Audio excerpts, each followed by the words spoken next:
Hello, hello, hello. আসসালামু আলাইকুম প্রিয় শিক্ষার্থীরা। আশা করি তোমরা সকলে ভালো আছো। তো তোমাদের আসন্ন ঢাকা সেন্ট্রাল ইউনিভার্সিটি ভর্তি পরীক্ষা দরজায় কাড়া নাড়ছে। আর মাত্র কয়েকদিন পরে তোমাদের পরীক্ষা। আমরা বুঝতে পারতেছি তোমাদের চিন্তায় ঘুম হচ্ছে না ঠিকঠাকভাবে। তোমরা এদিক সেদিক ছোটাছুটি করছো, কমেন্ট করতেছো যে তোমাদের সাম্প্রতিক জিকের ক্লাস চাই। তো এর জন্য আজকে তোমাদের কথা চিন্তা করে আজকে আমরা নিয়ে এসেছি তোমাদের সাম্প্রতিক জিকে একটি মেগা লাইভ ক্লাস। বুঝতে পারছো, আজকের ক্লাসটি তোমাদের জন্য খুবই খুবই গুরুত্বপূর্ণ। তোমাদের সাথে আমি অলরেডি দুটি ক্লাস নিয়েছি অনলাইনে। ঠিক আছে, একটা হচ্ছে সাম্প্রতিক ক্লাস আর একটা হচ্ছে কি মৌলিক জিকের ক্লাস।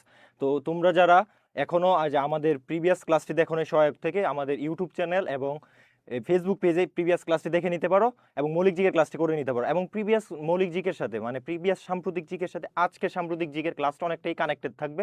সো তোমরা আজকের ক্লাসটি খুব মনোযোগ সহকারে করবে এবং তোমাদের নিকট একটা অনুরোধ থাকবে প্রিভিয়াস ক্লাসটি করে আসার জন্য। তো তো আজকে আমরা ক্লাসে তো দেখো তোমরা অনেকেই আমি দেখতে পাচ্ছি তোমরা জয়েন করেছো ক্লাসে। তো একটু বলো তো কমেন্টে যে তোমরা ক্লাস আমার কথাগুলো ঠিকঠাক শুনতে পাচ্ছ কিনা।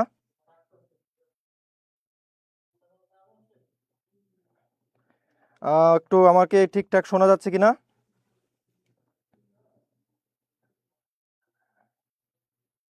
হ্যালো। আচ্ছা ঠিক আছে। আচ্ছা আমি ক্লাসে প্রবেশ করি তোমাদের।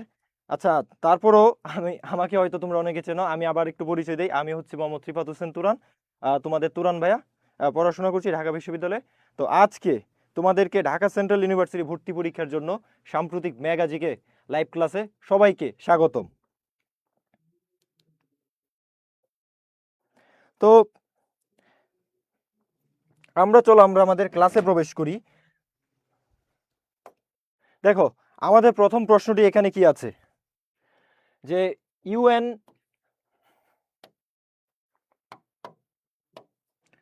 ইউএনজিএ ইউএনজিএ মানে কি? রাইট, ইউএনজিএ মানে কি? United nation general assembly. Right, এর 81তম অধিবেশনে সভাপতি নির্বাচিত হন কে? এই প্রশ্নটা খুবই খুবই গুরুত্বপূর্ণ।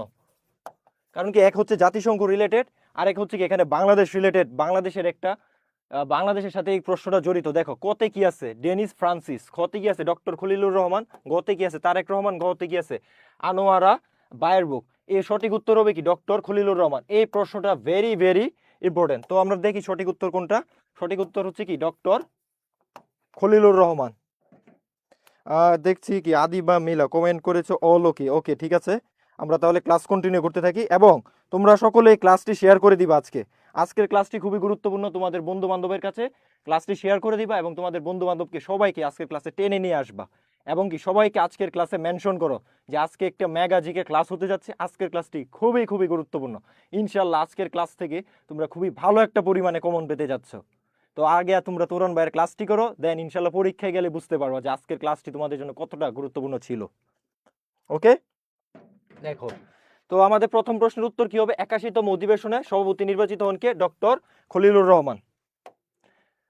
আচ্ছা দেখো 2 নম্বর প্রশ্ন, ঢাকা সেন্ট্রাল ইউনিভার্সিটি আনুষ্ঠানিকভাবে কত তারিখে প্রতিষ্ঠিত হয়? এই ঢাকা সেন্ট্রাল ইউনিভার্সিটি ভর্তি পরীক্ষার জন্য তোমরা সামনে বসতে যাচ্ছ, পরীক্ষা দিবা।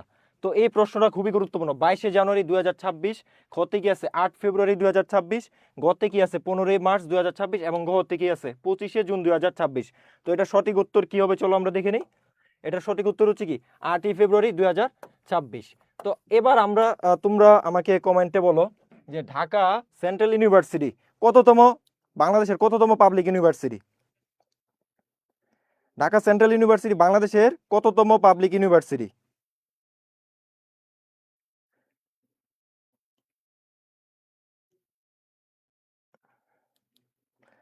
আচ্ছা, তো ঢাকা সেন্ট্রাল ইউনিভার্সিটি বাংলাদেশের কততম পাবলিক ইউনিভার্সিটি? এটা হচ্ছে কি দেশের 57তম পাবলিক ইউনিভার্সিটি। এবং ঢাকা সেন্ট্রাল ইউনিভার্সিটির আরেকটা বৈশিষ্ট্য হচ্ছে কি এটা একটা স্বায়ত্তশাসিত বিশ্ববিদ্যালয়। আমরা জানি কি বাংলাদেশে ঢাকা সেন্ট্রাল ইউনিভার্সিটি প্রতিষ্ঠা হওয়ার আগে 4টা পাবলিক ইউনিভার্সিটি ছিল, মানে স্বায়ত্তশাসিত। একটা হচ্ছে কি ঢাকা বিশ্ববিদ্যালয়, একটা হচ্ছে জাহাঙ্গীরনগর বিশ্ববিদ্যালয়, একটা হচ্ছে কি রাজশাহী বিশ্ববিদ্যালয়, আর একটা হচ্ছে কি চট্টগ্রাম বিশ্ববিদ্যালয়। তো তোমাদের যে সদ্য প্রতিষ্ঠিত ঢাকা সেন্ট্রাল ইউনিভার্সিটি এটা হচ্ছে কি দেশের পঞ্চম পঞ্চম স্বায়ত্তশাসিত পাবলিক বিশ্ববিদ্যালয়। ক্লিয়ার? তো এই প্রশ্নটা খুবই গুরুত্বপূর্ণ। দেখো একের ভিতর একটা প্রশ্নের ভিতর কয়েকটা ইনফরমেশন চলে আসছে। সো ফার্স্ট অফ অল কি, ঢাকা সেন্ট্রাল ইউনিভার্সিটি আনুষ্ঠানিকভাবে কত তারিখে প্রতিষ্ঠিত হয়? 8 জানুয়ারি 2026। এবং কি এটা দেশের পঞ্চম, এটা হচ্ছে কি দেশের পঞ্চম স্বায়ত্তশাসিত এবং কি 57তম পাবলিক বিশ্ববিদ্যালয়। ঠিক আছে, তো আমরা দেখতে পাচ্ছি যে তোমরা মোটামুটি অনেকে, হ্যাঁ আসসালামু আলাইকুম কামরুন নাহার, আসসালামু আলাইকুম ফরহাদ হোসেন 57তম। হ্যাঁ তোমরা সবাই কমেন্ট করতে থাকো, কমেন্টে আমি তোমাদেরকে বলবো উত্তরটি কি হতে পারে, তোমরা উত্তর জানাবা এবং তোমাদের আজকের ক্লাসটি সকলে শেয়ার করে দাও, শেয়ার করো এবং তোমাদের বন্ধু বান্ধবকে এই ক্লাসে এই কমেন্টে মেনশন করো এবং কি শেয়ারের মাধ্যমে সবাইকে ক্লাসটি ছড়িয়ে দাও। আজকের ক্লাসটি খুবই খুবই গুরুত্বপূর্ণ তোমাদের জন্য এবং এই ক্লাসের পিডিএফ দেওয়া হবে ইনশাল্লাহ। তোমরা যারা শেয়ার করবা এই ক্লাসের পিডিএফ দেওয়া হবে। ইভেন এই যে আমি যে একটা প্রিভিয়াস তোমাদের জিকে ক্লাস নিয়েছি সেই ক্লাসেরও পিডিএফ দিয়ে দেওয়া হবে এবং প্রিভিয়াস জিকে ক্লাসের যে ক্লাসটা হয়েছে সেই ক্লাসের লিঙ্ক, ইউটিউব লিঙ্ক এবং ফেসবুক লিঙ্ক আজকের ক্লাসের ডিসক্রিপশনে মানে কমেন্ট বক্সে আমি পোস্ট করে দিব। ঠিক আছে, ওকে। তো আচ্ছা 2 নম্বর প্রশ্ন গেল, এবার আসো 3 নম্বর প্রশ্ন। দেখো প্রধানমন্ত্রী হিসেবে তারেক রহমানের প্রথম বিদেশ সফরের গন্তব্য কি ছিল? এই প্রশ্নটা ভেরি ভেরি ইম্পর্টেন্ট, এই প্রশ্নটা আসবেই, আমার কেন জানি মনে হচ্ছে এই প্রশ্নটা ভেরি ভেরি ইম্পর্টেন্ট। কারণ কি এই প্রশ্নটা কেন গুরুত্বপূর্ণ? প্রধানমন্ত্রী জনাব তারেক রহমান দেশের প্রধানমন্ত্রী হিসেবে নির্বাচিত হওয়ার পরে তিনি প্রথমবার বিদেশ সফরে গিয়েছে এবং দেখো কি বলছে, প্রথমবার বিদেশ সফরে গন্তব্য কি কি ছিল। কতে কি বলছে ভারত যুক্তরাষ্ট্র, খতে কি বলছে মালয়েশিয়া চীন, গতে কি বলছে যুক্তরাজ্য এবং ফ্রান্স, গতে কি বলছে সৌদি আরব ও সংযুক্ত আরব আমিরাত। তো এটা আমরা কি জানি মালয়েশিয়া এবং চীন। তো তিনি কোথায় গিয়েছিলেন? মালয়েশিয়া এবং চীনে সফরে। সো এই প্রশ্নটা খুবই খুবই গুরুত্বপূর্ণ। ক্লিয়ার? তোমাদের ক্লাসের উপস্থিতি এত কম কেন? তোমরা কি জিকে ক্লাস নিয়ে কি এনথুসিয়াস্টিক না? একটু বলো তো। তো আজকের ক্লাসে সর্বোচ্চ উপস্থিতি দেখতে চাই আমরা, কারণ কি আজকের এই ক্লাসটির মাধ্যমে ইনশাল্লাহ খুব খুব ভালো একটা পরিমাণে তোমরা পরীক্ষায় কমন পাবা আজকের ক্লাসের মাধ্যমে। ঠিক আছে, আচ্ছা। তো 4 নাম্বার গেল, আমরা 5 নাম্বার প্রশ্নে যাই। এই যে এটা হচ্ছে, আচ্ছা ওকে, আচ্ছা এই প্রশ্নটা চলে আসছে। দেখো প্রধানমন্ত্রী তারেক রহমান কত তারিখ থেকে কত তারিখ পর্যন্ত মালয়েশিয়া এবং চীন সফর করে? এই তারিখটাও কিন্তু ইম্পর্টেন্ট। দেখো কত তারিখ, কত তারিখ থেকে এবং কত পর্যন্ত মালয়েশিয়া এবং চীন সফর করে? কত তারিখ থেকে? 21 তারিখ থেকে। 21 থেকে কত 26শে জুন। যদি বলে কত তারিখ তিনি সফরের উদ্দেশ্যে রওনা হন, সেক্ষেত্রে উত্তর হবে কি? সেক্ষেত্রে উত্তর হবে কি 21 জুন। আর যদি বলে যে ডিউরেশন কত দিন ছিল, মানে 21 থেকে 26। ক্লিয়ার? এই প্রশ্নটাও কিন্তু গুরুত্বপূর্ণ। এবং তোমরা মনে রাখবা এই প্রধানমন্ত্রী জনাব তারেক রহমানের যে বিদেশ সফর, এই বিদেশ সফর রিলেটেড একটা প্রশ্ন মাস্ট আসবে, এটা তোমরা লিখে রাখতে পারো। ইনশাল্লাহ ইনশাল্লাহ একটা প্রশ্ন আসবেই আসবে, এটা আমি চ্যালেঞ্জ করলাম এই প্রধানমন্ত্রী জনাব তারেক রহমানের বিদেশ সফর রিলেটেড। ক্লিয়ার? ওকে, এবার আসো 5 নাম্বার প্রশ্ন। দেখো মালয়েশিয়া সফরের সময় বাংলাদেশের প্রধানমন্ত্রী তারেক রহমান দেশটির কোন প্রধানমন্ত্রীর সঙ্গে দ্বিপাক্ষীয় বৈঠক করেন? আচ্ছা এই প্রশ্নটা তোমাদেরকে অন্যভাবে করতে পারে। কিভাবে? যদি করে যে মালয়েশিয়ার বর্তমান প্রধানমন্ত্রীর নাম কি? ঠিক আছে,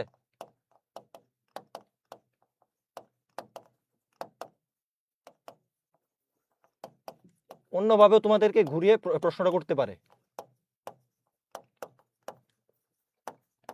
মালয়েশিয়ার বর্তমান প্রধানমন্ত্রীর নাম কি? ঠিক আছে, দেখো এখানে প্রশ্নে কি বলছে, প্রশ্নে বলছে কি যে মালয়েশিয়া সফরের সময় বাংলাদেশের প্রধানমন্ত্রী তারেক রহমান দেশটির, মানে কোন দেশটি? মালয়েশিয়ার প্রধানমন্ত্রী, ঠিক আছে, দ্বিপাক্ষীয় বৈঠক করেন। ইসমাইল সাবরি ইয়াকুব, খতে গেছে মাহাতির মোহাম্মদ, না উনি একজন সাবেক প্রধানমন্ত্রী ছিলেন মালয়েশিয়ার, খুবই বিখ্যাত। আনোয়ার ইব্রাহিম, গতে গিয়েছে নাজির রাজ্জাক, এটা হবে কি আনোয়ার ইব্রাহিম। চলো আমরা সঠিক উত্তর দেখে নেই, এটা হচ্ছে কি আনোয়ার ইব্রাহিম। ঠিক আছে, লোডিং কেন? আমি তো কিছু দেখি না শুনি না। আচ্ছা এই হ্যালো হ্যালো হ্যালো, আচ্ছা তোমরা একটু কমেন্ট করো তো ঠিকঠাক ভাবে শোনা যাচ্ছে কিনা, একটু কমেন্ট করো তো ক্লাসটি ঠিকঠাক ভাবে দেখা যাচ্ছে কিনা। হ্যালো হ্যালো হ্যালো, আচ্ছা সবাই কমেন্টে জানাও আমাকে তোমরা শুনতে পাচ্ছ কিনা ঠিকঠাক ভাবে। সবাই কমেন্টে জানাও আমাকে তোমরা শুনতে পাচ্ছ কিনা।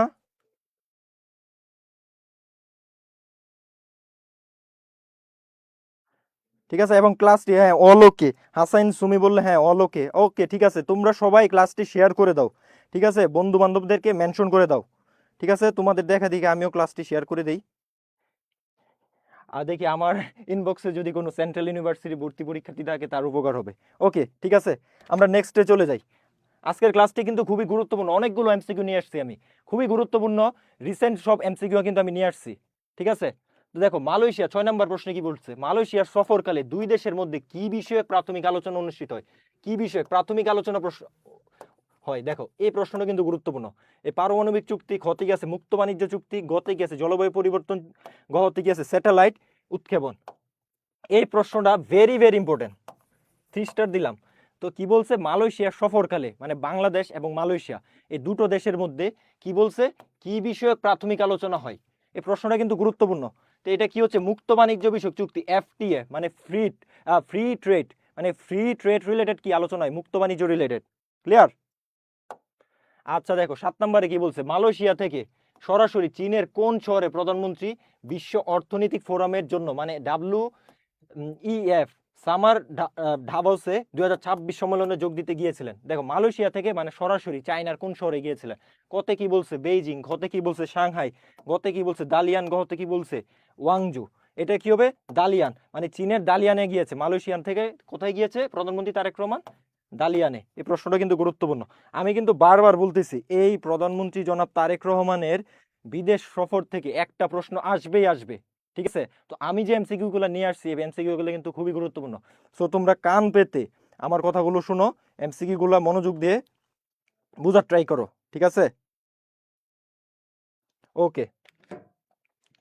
তারপরের প্রশ্নে যাই, দেখো চীন সফরকালে বাংলাদেশে প্রধানমন্ত্রী তারেক রহমানের সঙ্গে কোন চীনা রাষ্ট্রপতির অনানুষ্ঠানিক আনুষ্ঠানিক বৈঠক অনুষ্ঠিত হয়। দেখো হু জিনতাও, খতে গেছে শি জিনপিং, গতে গেছে লি কিয়ং, গতে গেছে জাও লেজি।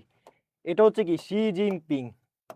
এই প্রশ্নটা ইম্পর্টেন্ট। দেখো এখানে কি বলছে, চীনা রাষ্ট্রপতি। আমরা জানি কি চীনের যে রাষ্ট্রপ্রধান, চীনের রাষ্ট্রপ্রধান এবং সরকার প্রধান কিন্তু একই ব্যক্তি, মানে চীনা প্রেসিডেন্ট। ঠিক আছে, চীনা প্রেসিডেন্টের নাম কি, শি জিনপিং। তো তোমাকে পরীক্ষায় প্রশ্ন করতে পারে যে বর্তমানে চীনের প্রেসিডেন্টের নাম কি, বর্তমান চীনের প্রেসিডেন্টের নাম কি, তাইলে কি হবে, শি জিনপিং। ক্লিয়ার? ওকে। হ্যাঁ ভাইয়া, চীনের দালিয়ানে, হ্যাঁ ঝর্ণা আক্তার লিখছো চীনের দালিয়ানে। ওকে, আচ্ছা তারপরে প্রশ্ন আমরা যাই। দেখো এই তোমাদের রেসপন্স এত কম লাগছে কেন আজকে? তোমরা কি বৃষ্টির কারণে কি সবাই ঝিমিয়ে গেছো নাকি? হ্যাঁ, নাকি পরীক্ষা উপলক্ষে অনেক বেশি টেনসড হয়ে গেছো? হ্যাঁ, কিছু বুঝতেছো না? আজকের ক্লাসটা করো মনোযোগ দিয়ে, ইনশাল্লাহ তোমাদের 50 এমসিকিউ নয়, আজকের ক্লাস থেকে খুব ভালো একটা পরিমাণে কমন পাবা, আমি বলতেছি। ওকে, আচ্ছা দেখো তারপরের প্রশ্নে যাই। দেখো 10 নম্বর প্রশ্নে কি বলছে, চীন এবং বাংলাদেশের মধ্যকার স্বাক্ষরিত সমঝোতা স্মারকে কোন বিষয়টিকে, দেখো কোন বিষয়টিকে বিশেষভাবে গুরুত্ব দেওয়া হয়নি। দেখো কি বলছে, হয়নি। দেখো প্রশ্নটা বুঝো, হয়নি তার মানে কি এখানে 3টা বা 2টা প্রশ্ন সঠিক থাকবে আর বাকিটা হচ্ছে কি রং থাকবে। আমাকে এখানে রং কোনটা এটা আইডেন্টিফাই করতে হবে। দেখো এখানে বলছে কি বিদ্যুৎ ও জ্বালানি খাত, তার মানে কি বিদ্যুৎ এবং জ্বালানি খাত নিয়ে কি আলোচনা হয়েছে। ঠিক আছে, খতে কি বলছে বিনিয়োগ ও অবকাঠামো উন্নয়ন, মানে এটা নিয়েও কি আলোচনা হয়েছে, আমরা পত্র পত্রিকাতে টিভিতে দেখেছি। তিস্তা নদী প্রকল্প, তিস্তা নদী প্রকল্প নিয়ে তো অনেক বেশি আলোচনা হয়েছে। তিস্তা নদী প্রকল্প এই কাজটা কি চায়নার কাছে হ্যান্ডওভার করা হবে।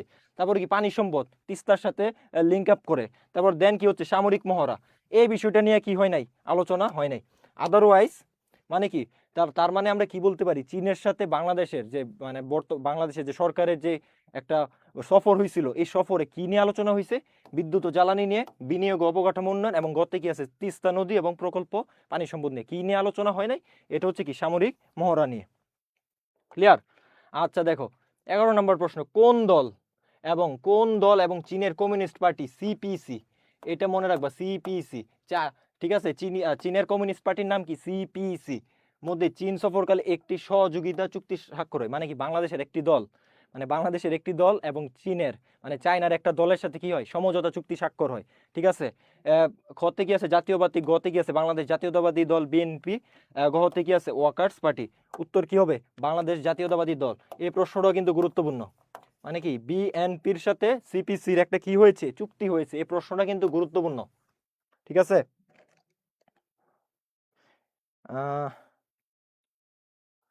প্রশ্নটা গুরুত্বপূর্ণ। ওকে, আচ্ছা তো আমরা নেক্সট প্রশ্নে যাই।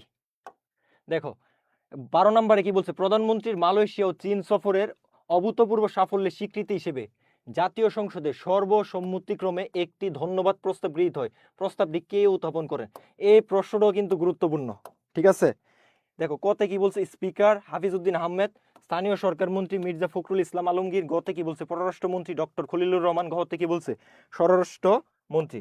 এটা হবে কি স্থানীয় সরকার মন্ত্রী ফখরুল ইসলাম আলমগীর। মানে কি প্রধানমন্ত্রী তারেক রহমান কি চায়না সফরে গিয়েছে, ঠিক আছে। এই যে চায়না সফরটা কি ছিল, একটা সাকসেসফুল সফর ছিল। এই সাকসেসফুল সফর হওয়ার কারণে আমাদের সংসদে, জাতীয় সংসদে মন্ত্রী, স্থানীয় সরকার মন্ত্রী জনাব মির্জা ফখরুল ইসলাম আলমগীর কি করছে, একটা ধন্যবাদ প্রস্তাব দিয়েছে, ঠিক আছে। ধন্যবাদ প্রস্তাব কে দেয়? স্থানীয় সরকার মন্ত্রী জনাব মির্জা ফখরুল ইসলাম আলমগীর। তো তোমাদের কি লেখছো, আবার যা আসবে সব বিএনপি দিয়ে দিব। আচ্ছা ওকে, আচ্ছা দেখো 13 নম্বর প্রশ্ন, বাংলাদেশের সর্বশেষ 13তম নগর। এই প্রশ্নটা ভাই দেখো আসবে, খুবই গুরুত্বপূর্ণ। দেখো 4 স্টার 5 স্টার 6 স্টার 7 স্টার দিব এটা। দেখো বাংলাদেশের সর্বশেষ মানে কততম, এক হচ্ছে কি সর্বশেষ, আবার নাম্বারের দিক দিয়ে কততম, 13তম, রাইট। 13তম নগর উন্নয়ন কর্তৃপক্ষ কোনটি? কত কি বলছে রাজধানী উন্নয়ন কর্তৃপক্ষ। আচ্ছা রাজধানী উন্নয়ন কর্তৃপক্ষকে কি বলে? রাজুক। আমরা সবাই জানি, তোমরা যারা ঢাকাতে থাকো দেখবে কি রাজুক নামে একটা সংস্থা আছে। ধরো ঢাকাতে একটা বিল্ডিং করতে গেলে, ঢাকাতে কিছু করতে গেলে এই রাজুকের কি লাগে, অনুমতি লাগে। কারণ কি ঢাকা শহরে যত প্ল্যানিং আছে, ঢাকা শহরের সকল কিছু প্ল্যানিং নকশা এই রাজুক করে থাকে, তদারকি করে। সেম ওয়েতে চট্টগ্রাম মানে চট্টগ্রাম মেগা সিটিতে আছে, সিলেট মেগা সিটি মানে সিলেট সিটি কর্পোরেশনে আছে, রাজশাহীতে আছে। তো সেম ভাবে এখানে কি বলছে 13তম নগর উন্নয়ন কর্তৃপক্ষ কোনটি? কথায় কি বলছে রাজশাহী রাজধানী উন্নয়ন কর্তৃপক্ষ, না এটা তো হবেই না। নারায়ণগঞ্জ উন্নয়ন কর্তৃপক্ষ, গতে কি বলছে বগুড়া উন্নয়ন কর্তৃপক্ষ, গতে কি বলছে সিলেট উন্নয়ন কর্তৃপক্ষ। এটা কি হবে?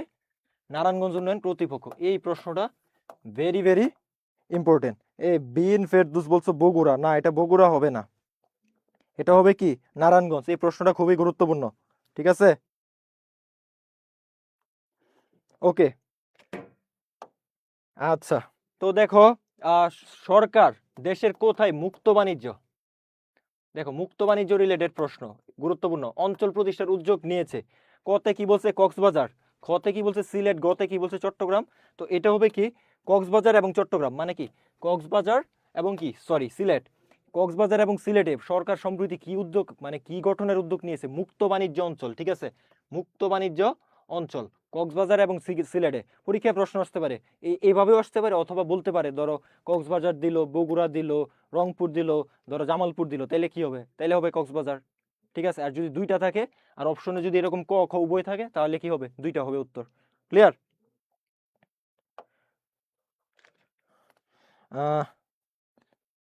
13টা এমসিকিউ স্কিপ হয়ে গেল। আচ্ছা হ্যাঁ রেকর্ড ক্লাস কি পাবো? হ্যাঁ হ্যাঁ এটার রেকর্ড ক্লাস পাবে, তবে তোমরা লাইভ করা ট্রাই করো, ঠিক আছে। কারণ কি লাইভে আমাকে কোয়েশ্চেন করতে পারবে। আজকে আজকে আমি সরাসরি লাইভে চলে আসছি। তো তোমরা আমার ক্লাস হয়তো আগে দেখছো, তখন তো সরাসরি প্রশ্ন করার সুযোগ পাও না, রেকর্ড ছিল। তো আজকের ক্লাসটা লাইভ ইভেন, এই আজকের ক্লাসটা খুবই স্পেশাল, খুবই গুরুত্বপূর্ণ এমসিকিউ গুলো কিন্তু আমি নিয়ে আসছি আজকের ক্লাসে। তো তোমরা এখনো তোমাদের বন্ধু বান্ধব সকলকে নিয়ে আসো, ক্লাসটি বেশি করে শেয়ার করো, মেনশন করো, কমেন্ট করো, যাতে তোমাদের বন্ধু বান্ধব সকলে আজকে ক্লাসটি করতে পারে, যাতে কেউ যারা ঢাকা ইউনিভার্সিটি ভর্তি পরীক্ষা দিবে বি ইউনিটে মানে খ ইউনিটে, তারা যাতে কেউ আজকের ক্লাসটি মিস না করো, ঠিক আছে। মিস করলে তোমাদের এই লস হয়ে যাবে, বুঝছো ভাইয়া? বুঝছো আপুরা? যদি মিস করো তোমাদের লস। কারণ কি আজকে ক্লাসটা করলেই তোমাদের অনেক কিছু কমন পড়ে যাবে, ঠিক আছে। ওকে তারপর আমরা নেক্সটে যাই। আচ্ছা আচ্ছা এটা চলে আসছে এমসি। 2026 বিশ্বকাপে ফুটবলে প্রথম হ্যাটট্রিক করেন কে? এই প্রশ্নটা ভেরি ভেরি ইম্পর্টেন্ট। আমি আমার প্রিভিয়াস সাম্প্রতিক জিকের ক্লাসেও কিন্তু এই প্রশ্নটা নিয়ে এসেছি। কে হ্যাটট্রিক করে? মেসি। হ্যাটট্রিক মানে কি 3টা গোল। কোন দেশের বিপক্ষে করে? এই প্রশ্নটা আসতে পারে। কোন দেশের বিপক্ষে? এটা হচ্ছে কি আলজেরিয়া।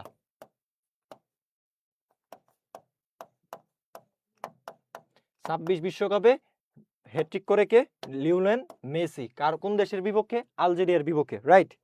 ওকে এবার আসো, এজিআই এর পূর্ণরূপ কি? American Jio science intelligence adventure game intelligence, গতে কি আছে আর্টিফিশিয়াল জেনারেল ইন্টেলিজেন্স, গতে কি আছে এনএ জিওফিজিক্স ইন্টেলিজেন্স। এটা হবে কি আর্টিফিশিয়াল জেনারেল ইন্টেলিজেন্স। এজিআই পূর্ণরূপ থেকে কিন্তু প্রশ্ন আসে পরীক্ষায়, ঠিক আছে। পূর্ণরূপ থেকে কিন্তু পরীক্ষায় প্রশ্ন আসে একটা। সো এই পূর্ণরূপটা যেহেতু মানে এআই রিলেটেড, মানে কি বলছে, আর্টিফিশিয়াল জেনারেল ইন্টেলিজেন্স, সো এই প্রশ্নটা কিন্তু গুরুত্বপূর্ণ।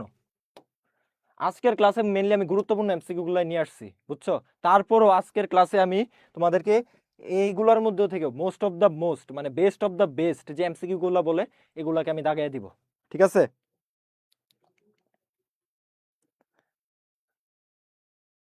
আচ্ছা, ঝর্ণা আক্তার কমেন্ট করছো কি, ভাইয়া আমাদের কি এর বাইরে আরো সাম্প্রতিক পড়তে হবে নাকি আপনি যা পড়াবেন তাই এনাফ? না, আজকের ক্লাসটি আমি যতটুকু পড়াচ্ছি এই ক্লাসটা, এবং আমি প্রিভিয়াস যে আরেকটা ক্লাস নিয়েছি আমাদের ইউটিউব চ্যানেলে পাবা, এবং আমাদের এই যে ফেসবুক পেজে কিন্তু পেয়ে যাবা। এই দুটো ক্লাস করলে ইনশাল্লাহ এনাফ, আর কিচ্ছু লাগবে না। আমার প্রিভিয়াস ক্লাসের লিঙ্কটা আমি আজকের ক্লাসের কমেন্ট বক্সে তোমাদেরকে দিয়ে দিব লিঙ্কটা, ঠিক আছে? ইউটিউব লিঙ্ক অথবা ফেসবুক ক্লাসের লিঙ্ক, ঠিক আছে? এই দুটো ক্লাস তোমরা করো, ইনশাল্লাহ এনাফ। ওকে, তারপরে দেখো 25-26 অর্থ বছরে জিডিপির প্রবৃদ্ধি হার কত? আচ্ছা, এই প্রশ্নটা একটা টুইস্ট আছে। এই টাইপের প্রশ্ন কিন্তু তোমাদেরকে পরীক্ষায় দিতে পারে। আমার এই প্রশ্নটা খুবই খুবই কান খোলা রেখে শোনো, খুব খেয়াল করে শোনো। দেখো এখানে বলছে কি 25-26, আমরা জানি কি আমাদের বাজেট পেশ হয়েছে, বাজেটটা ছিল কত? 26-27 অর্থ বছর, 26-27 অর্থ বছর। তাহলে 26-27 অর্থ বছর হলে আমি এখানে কেন 25-26-এর কথা নিয়ে এসেছি? আমি তোমাদেরকে হয়তো বলেছি আমার প্রিভিয়াস একটা ক্লাসে যে সবসময় সাম্প্রতিক থেকে প্রশ্ন করে না, সাম্প্রতিকের সাথে রিলেভেন্ট এর ব্যাকগ্রাউন্ড থেকে কি কি করে মানে প্রশ্ন করে। ধরো এই বছর একটা ঘটনা ঘটছে, এই বছর একটা রিপোর্ট সমীক্ষা হয়েছে, এর প্রিভিয়াস থেকে কি করে একটা প্রশ্ন দিয়ে দেয়। এটা যেহেতু বাজেট রিলেটেড, এর জন্য আমি কি বাজেট রিলেটেড একটা ব্যাকগ্রাউন্ড থেকে, কিছুটা ব্যাকগ্রাউন্ড থেকে আমি একটা প্রশ্ন নিয়ে এসেছি। দেখো 25-26 অর্থ বছরে জিডিপির প্রবৃদ্ধির হার কত? এটা কি ছিল মানে আমাদের এর আগের বাজেটে কতে কি বলছে 4.14%, খতে কি বলছে 4.90%, গতে কি বলছে 5.00%, গহতে 6.10%। এটা হবে কি 4.14, মানে 14%, 4.14%। এটা কত? 25-26। এখন প্রশ্ন আসতে পারে যে আমাদের যে বাজেট হলো এই 26, দেখো আমাদের যে বাজেট হলো, বাজেটটা কত? 26-27। এখন পরীক্ষায় প্রশ্ন আসতে পারে 26-27 অর্থ বছরে জিডিপির প্রবৃদ্ধির হার কত ধরা হয়েছে? কারণ কি 27 তো এখনো আসে নাই, মানে ধরা হয়েছে, সেক্ষেত্রে উত্তর কি হবে? সেক্ষেত্রে উত্তর হবে কি 6.5% বা শতাংশ। দেখো এই প্রশ্নটা কিন্তু very very important, very very important. কারণ কি জানো, দেখো 25-26-এ কি এটা গত হয়ে গিয়েছে, মানে এটা পাস্ট ছিল, মানে আমাদের কি প্রিভিয়াস বাজেটে আমাদের কত ছিল? প্রবৃদ্ধি ছিল 4.14%। তো এখন যে আমাদের যে বর্তমান যে বাজেটটা করা হয়েছে, এই বাজেটে আমাদের মানে মানে এক্সপেক্টেড আমরা কতটা, মানে জিডিপির প্রবৃদ্ধির হার মানে আশা করতে পারি, এই আশাটা মানে এই এক্সপেক্টেড প্রবৃদ্ধি হচ্ছে কত? 6.5%। এটা কিন্তু ভেরি ভেরি ইম্পর্টেন্ট এই প্রশ্নটা, ঠিক আছে? নেটওয়ার্ক সমস্যা কি শুধু আমার হচ্ছে নাকি সবার? এই যে আহ, আহ, পুষ্মেতা পাল পাল প্রশ্ন করতো 26-27-এ কত? এই যে দেখো 26-27-এ কত? 6.5%। মানে এটা হচ্ছে কি ধরা হয়েছে, এটা এখনো হয় নাই, মানে ধরা হয়েছে। পরীক্ষায় প্রশ্ন করতে পারে যে 26-27 অর্থ বছরে জিডিপির প্রবৃদ্ধির হার কত ধরা হয়েছে, সেক্ষেত্রে উত্তর হবে কি 6.5%, রাইট? নেটওয়ার্ক সমস্যা, আচ্ছা আজকে বৃষ্টির জন্য হয়তো বা একটু নেটওয়ার্কটা সমস্যা করছে, বাফারিং করতেছে।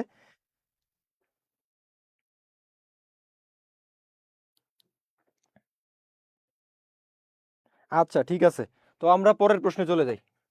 দেখো the creative economy, how people make money from ideas, গ্রন্থটির লেখক কে? Adam Smith, John Hawkins, Karl Marx, Joseph Stiglitz. এটা হবে কি জন হকিংস, ক্রিয়েটিভ ইকোনমি। আচ্ছা, কার্ল মার্কসের একটা বিখ্যাত গ্রন্থ আছে, এই কার্ল মার্কসের একটা বিখ্যাত গ্রন্থ আছে, এটার নাম কি তোমরা বলো তো? কার্ল মার্কসের একটা বিখ্যাত গ্রন্থ আছে, তোমরা সবাই কমেন্টে জানাও। কে এইচ কামরুল হাসান, অতি সাম্প্রতিক থেকে আনুমানিক কয়টা প্রশ্ন আসতে পারে? দেখো তোমাদের সেন্ট্রাল ইউনিভার্সিটি তো,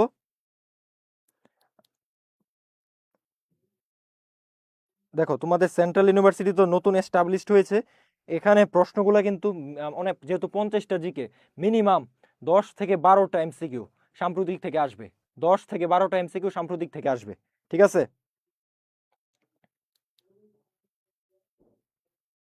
ওকে, দেখো অ্যাডাম স্মিথের, আচ্ছা কার্ল মার্কস একটা বিখ্যাত গ্রন্থ আছে, এটার নাম কি? ডাস ক্যাপিটাল, ঠিক আছে? The creative economy, how people make money from ideas, এটার গ্রন্থটির লেখককে জন হকিংস। আচ্ছা দেখো, বর্তমানে নিবন্ধিত জিআই পণ্য কতটি? এই প্রশ্নটা ভেরি ভেরি ইম্পর্টেন্ট। জিআই যে একটা প্যারা দেয়, কারণ কি প্রতি বছর অ্যাডমিশন আসলে বাংলাদেশে যে হারে জিআই এর প্রোডাক্ট বাড়তেছে, এই জিআইটা মনে রাখা কষ্ট হয়ে যায়। তো এই প্রশ্নটা হচ্ছে কি একদম লেটেস্ট, এই প্রশ্নটা একদম লেটেস্ট। দেখো কতে কি বলছে 62টি, খতে কি বলছে 64টি, গতে কি বলছে 65, গতে কি বলছে 66, এটা হচ্ছে কি 64টি। এবার তোমরা কমেন্টে জানাও যে সর্বশেষ সর্বশেষ নিবন্ধিত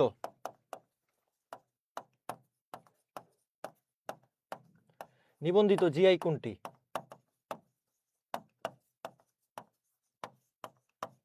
সর্বশেষ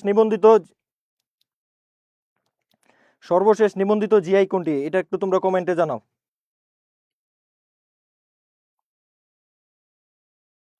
সর্বশেষ নিবন্ধিত জিআই কোনটি?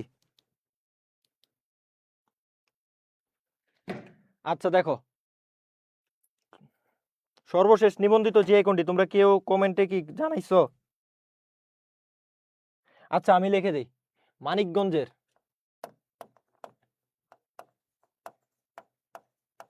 হাজারীগুড়, ঠিক আছে? সর্বশেষ নিবন্ধিত জিআই হচ্ছে কি মানিকগঞ্জের হাজারীগুড়। এই প্রশ্নটা গুরুত্বপূর্ণ, জিআই থেকে প্রশ্ন কিন্তু আসে। হয় তোমাকে প্রশ্ন করতে পারে যে দেশে বর্তমানে নিবন্ধিত জিআই পণ্য কয়টা, তাহলে কি হবে 64টি। আর যদি বলে সর্বশেষ নিবন্ধিত কোনটি, তাহলে হবে কি মানিকগঞ্জের হাজারীগুড়। হ্যাঁ, বিন ফেরদৌস কমেন্ট করছো হাজারীগুড়, হ্যাঁ রাইট। ওকে, দেখো বর্তমানে দেশে পৌরসভা কতটি, প্রশ্নটা কিন্তু গুরুত্বপূর্ণ। 328, খতে কি আছে 329, গতে কি আছে 330, গতে কি আছে 331, এটা উত্তর হবে কি 330। আচ্ছা বলো তো সর্বশেষ পৌরসভার নাম কি?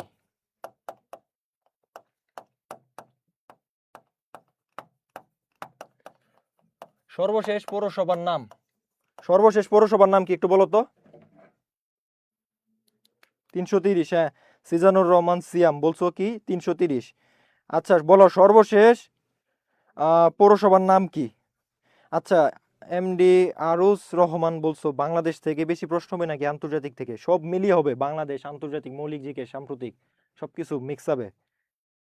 সর্বশেষ আহ, দেশে পৌরসভা 330টি। আচ্ছা সর্বশেষ কেউ তো তোমরা সঠিক উত্তর দিতে পারতেছো না। আচ্ছা সর্বশেষ পৌরসভা হচ্ছে কি পেকুয়া, পেকুয়া একটা উপজেলা কক্সবাজার, পেকুয়া কক্সবাজার। তো পরীক্ষায় প্রশ্ন আসতে পারে যে যে মোট পৌরসভা কয়টা? 330টি। আর সর্বশেষ পৌরসভা কয়টা? পেকুয়া কক্সবাজার। সর্বশেষ পৌরসভা কোনটা? পেকুয়া কক্সবাজার। ক্লিয়ার? অনেকে লিখতেছো বগুড়া, বগুড়া। এই কারা বগুড়া লিখতেছো? বগুড়া তো পৌরসভা না, বগুড়া তো সিটি কর্পোরেশন হয়ে গেছে। বগুড়া তো সিটি কর্পোরেশন হয়ে গেছে, বুঝছো?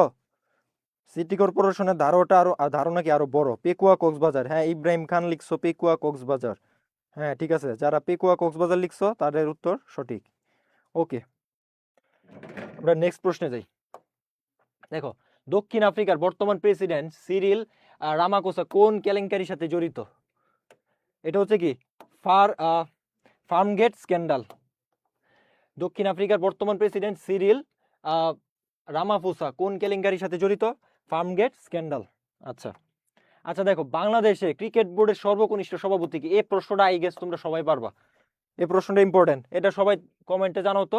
বাংলাদেশ ক্রিকেট বোর্ডের সর্বকনিষ্ঠ সভাপতি কে? হ্যাঁ অনেকেই লিখতেছো পেকুয়া কক্সবাজার, হ্যাঁ যারা পেকুয়া লিখছো সঠিক।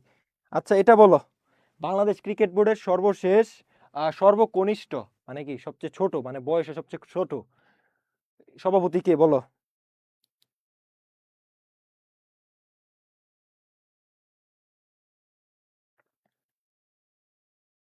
কি হবে এটা? সর্বকনিষ্ঠ, বিসিবির সর্বকনিষ্ঠ সভাপতি কে? তামিম ইকবাল, ও সিজানুর রহমান সিয়াম, হ্যাঁ লর্ড তামিম, হ্যাঁ ঠিক আছে, হ্যাঁ লর্ড তামিম। তো এটা সবাই জানো, এটা কে? তামিম ইকবাল। ঠিক আছে।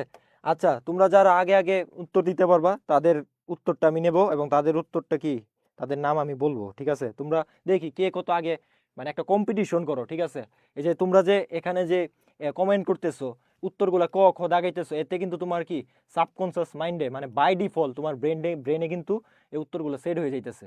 সো ক্লাস করলে হবে না, কি করতে হবে, কমেন্ট করতে হবে কোনটা কি উত্তর, এটা কমেন্ট করবা, তাহলে দেখবা কি তোমার ব্রেনে অটোমেটিক্যালি এটা সেট হয়ে যাবে। বুঝছো? ওকে, তামিম ইকবাল, হ্যাঁ তামিম তামিম।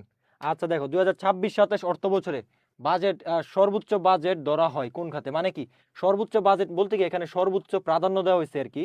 সবচেয়ে বেশি বাজেট দেওয়া হয়েছে কোন খাতে, কতে কি সেবা, খতে কি জনপ্রশাসন, গতে শিক্ষা, গতে চিকিৎসা। আচ্ছা এইটা কমেন্ট করো সবাই, এই প্রশ্নটা গুরুত্বপূর্ণ।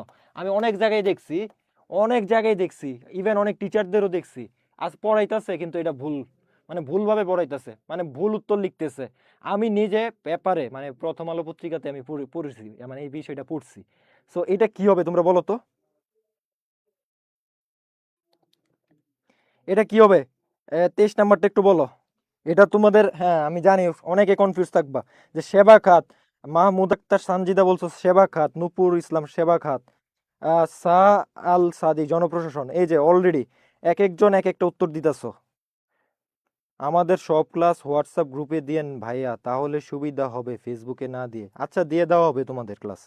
এই যে সিজানুর রহমান সিয়াম বলছো শিক্ষা খাত, জনসভা, জনপ্রশাসন সেবা খাত, জান্নাত আক্তার সেবা খাত, তানবির আল মামুন জনপ্রশাসন। ওকে ওকে, মানে এই যে এক একজন এক একটা লিখতেছো, এটা হবে কি জনপ্রশাসন খাত। কিন্তু অনেকে অনেক জায়গায় আমি দেখছি কি এটা শিক্ষা খাত বলতেছে। না, শিক্ষা খাত হবে না। শিক্ষা খাত সর্বোচ্চ, সবচেয়ে বেশি কি বাজেট পেয়েছে, বাজেটের মধ্যে সবচেয়ে বেশি বাজেট প্রাপ্ত খাত হচ্ছে কি জনপ্রশাসন, সে হচ্ছে কি 1 নাম্বার খাতের দিক থেকে। শিক্ষা খাত হচ্ছে কি 2 নাম্বার, মানে কি সবচেয়ে বেশি বাজেট দেওয়া হয়েছে জনপ্রশাসন, তারপরে শিক্ষাতে আসছে। বুঝছো? ক্লিয়ার? তার মানে হবে কি সবচেয়ে বেশি বাজেট পেয়েছে কোন খাত, জনপ্রশাসন। ঠিক আছে। আচ্ছা দেখো, 24 নাম্বার, সম্প্রতি ঘোষিত মুদ্রানীতিতে বাংলাদেশ ব্যাংক কোন ধরনের নীতি অনুসরণ করেছে, এই প্রশ্নটা খুবই গুরুত্বপূর্ণ। দেখো মানে মুদ্রানীতি, বাংলাদেশ ব্যাংক কোন ধরনের মুদ্রানীতি অবলম্বন করছে। দেখো ক নাম্বার কি বলছে, সংকোচনমূলক মুদ্রানীতি, খতে কি বলছে নিরপেক্ষ মুদ্রানীতি, গতে কি বলছে সম্প্রসারণমূলক মুদ্রানীতি, গতে কি বলছে হস্তক্ষেপমূলক মুদ্রানীতি। এটা বলো। এই প্রশ্নটা কিন্তু খুবই গুরুত্বপূর্ণ, 24 নাম্বার প্রশ্ন, খুবই গুরুত্বপূর্ণ। প্রশ্নটা খুবই খুবই গুরুত্বপূর্ণ। তোমরা কমেন্টে সঠিক উত্তর জানাও সবাই।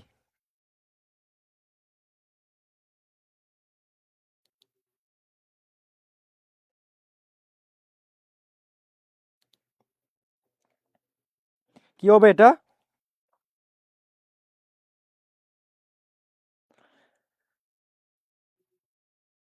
কি হবে এটা?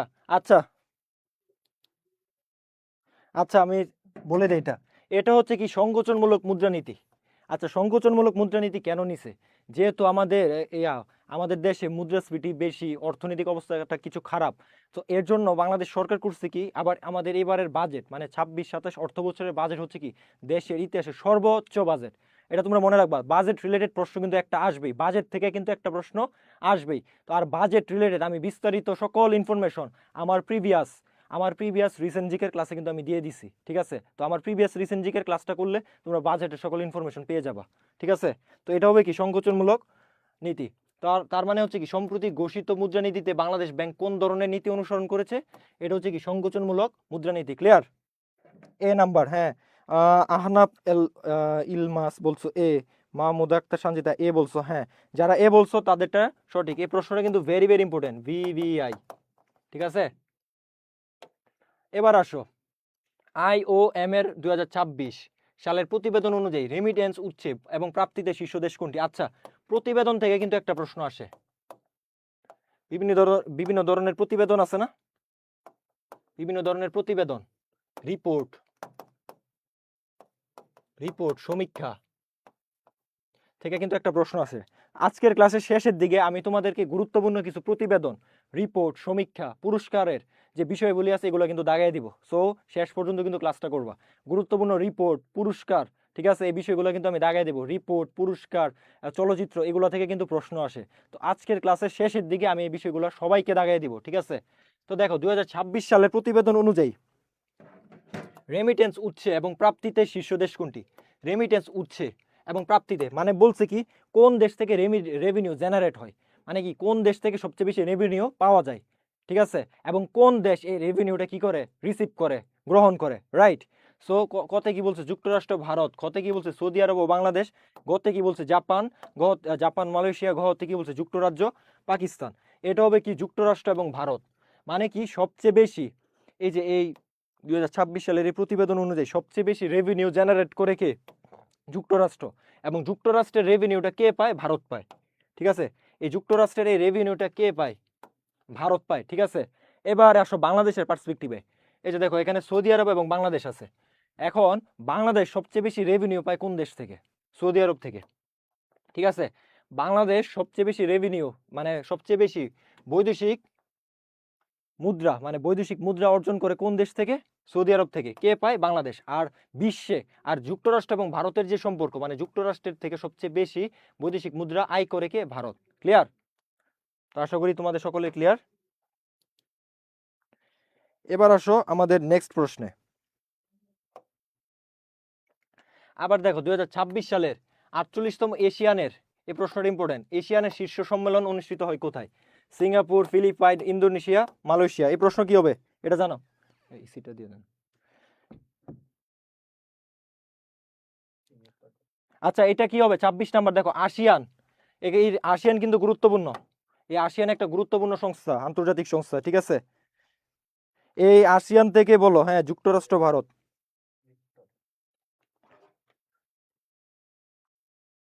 ঠিক আছে।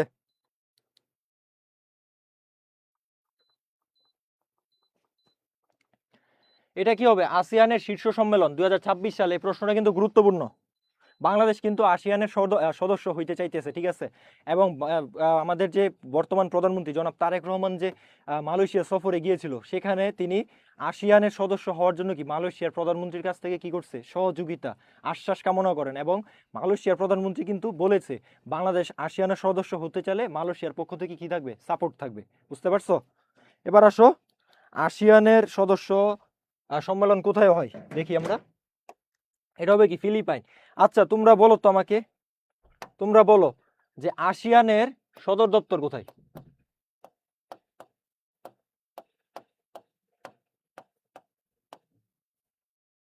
আসিয়ানের সদর দপ্তর কোথায় এটা বলো। সবাই কমেন্টে জানো। সিঙ্গাপুর বলতেছো, এই বলো আসিয়ানের সদর দপ্তর কোথায়? সদর দপ্তর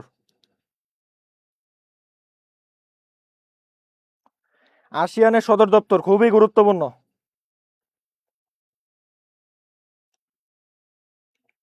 ফিলিপাইন বলতেছো অনেকে, এই যে কে ইব্রাহিম খান বলছো কি ফিলিপাইন, আহ জান্নাত আক্তার কি বলছো বি ফিলিপাইন। ফিলিপাইন না, আসিয়ানের সদর দপ্তর হচ্ছে কি ইন্দোনেশিয়ার, ইন্দোনেশিয়ার জাকার্তাতে।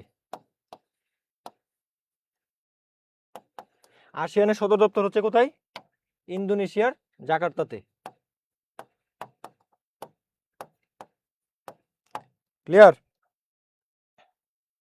আচ্ছা আর আরেকটা প্রশ্ন বলো আমাকে, যে আসিয়ানের সদস্য দেশ কয়টা এটাও বলো।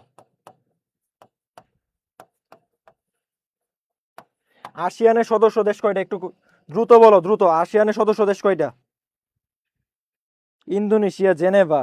হাই হাই, এ সময় এসে যদি বলো ইন্দোনেশিয়া, জেনেভা। জেনেভা কোথায়? জেনেভা তো সুইজারল্যান্ডের জেনেভা, তাই না? জাকার্তা, তাওহিদ হাসান জাকার্তা। বলো আসিয়ানের সদস্য দেশ কয়টা বলো। আসিয়ানের সদস্য দেশ কয়টা বলো, এটা গুরুত্বপূর্ণ কিন্তু।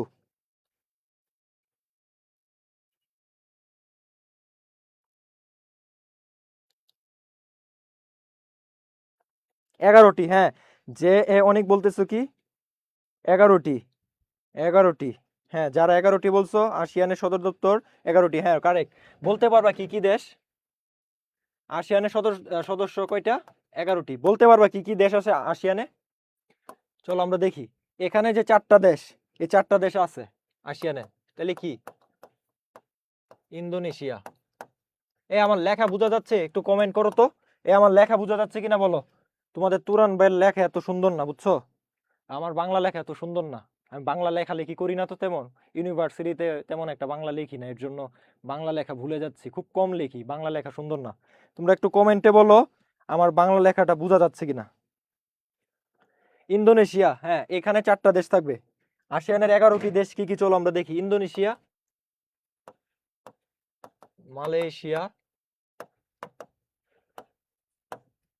তারপর হচ্ছে কি ফিলিপাইন, 4 হচ্ছে কি সিঙ্গাপুর। আজকের ক্লাসের দাগানো পিডিএফটা কিন্তু দেওয়া হবে, বুঝছো? সবাই ক্লাসটা মনোযোগ দিয়ে করো এবং ক্লাসটা শেয়ার করে দিও তোমার বন্ধু বান্ধবদের, সবাইকে ক্লাসে নিয়ে আসো। থাইল্যান্ড 5 হচ্ছে কি থাইল্যান্ড। তারপরে 6 নাম্বার দেশ হচ্ছে কি ব্রুনাই। 7 নাম্বার দেশ হচ্ছে কি দেখো ভিয়েতনাম।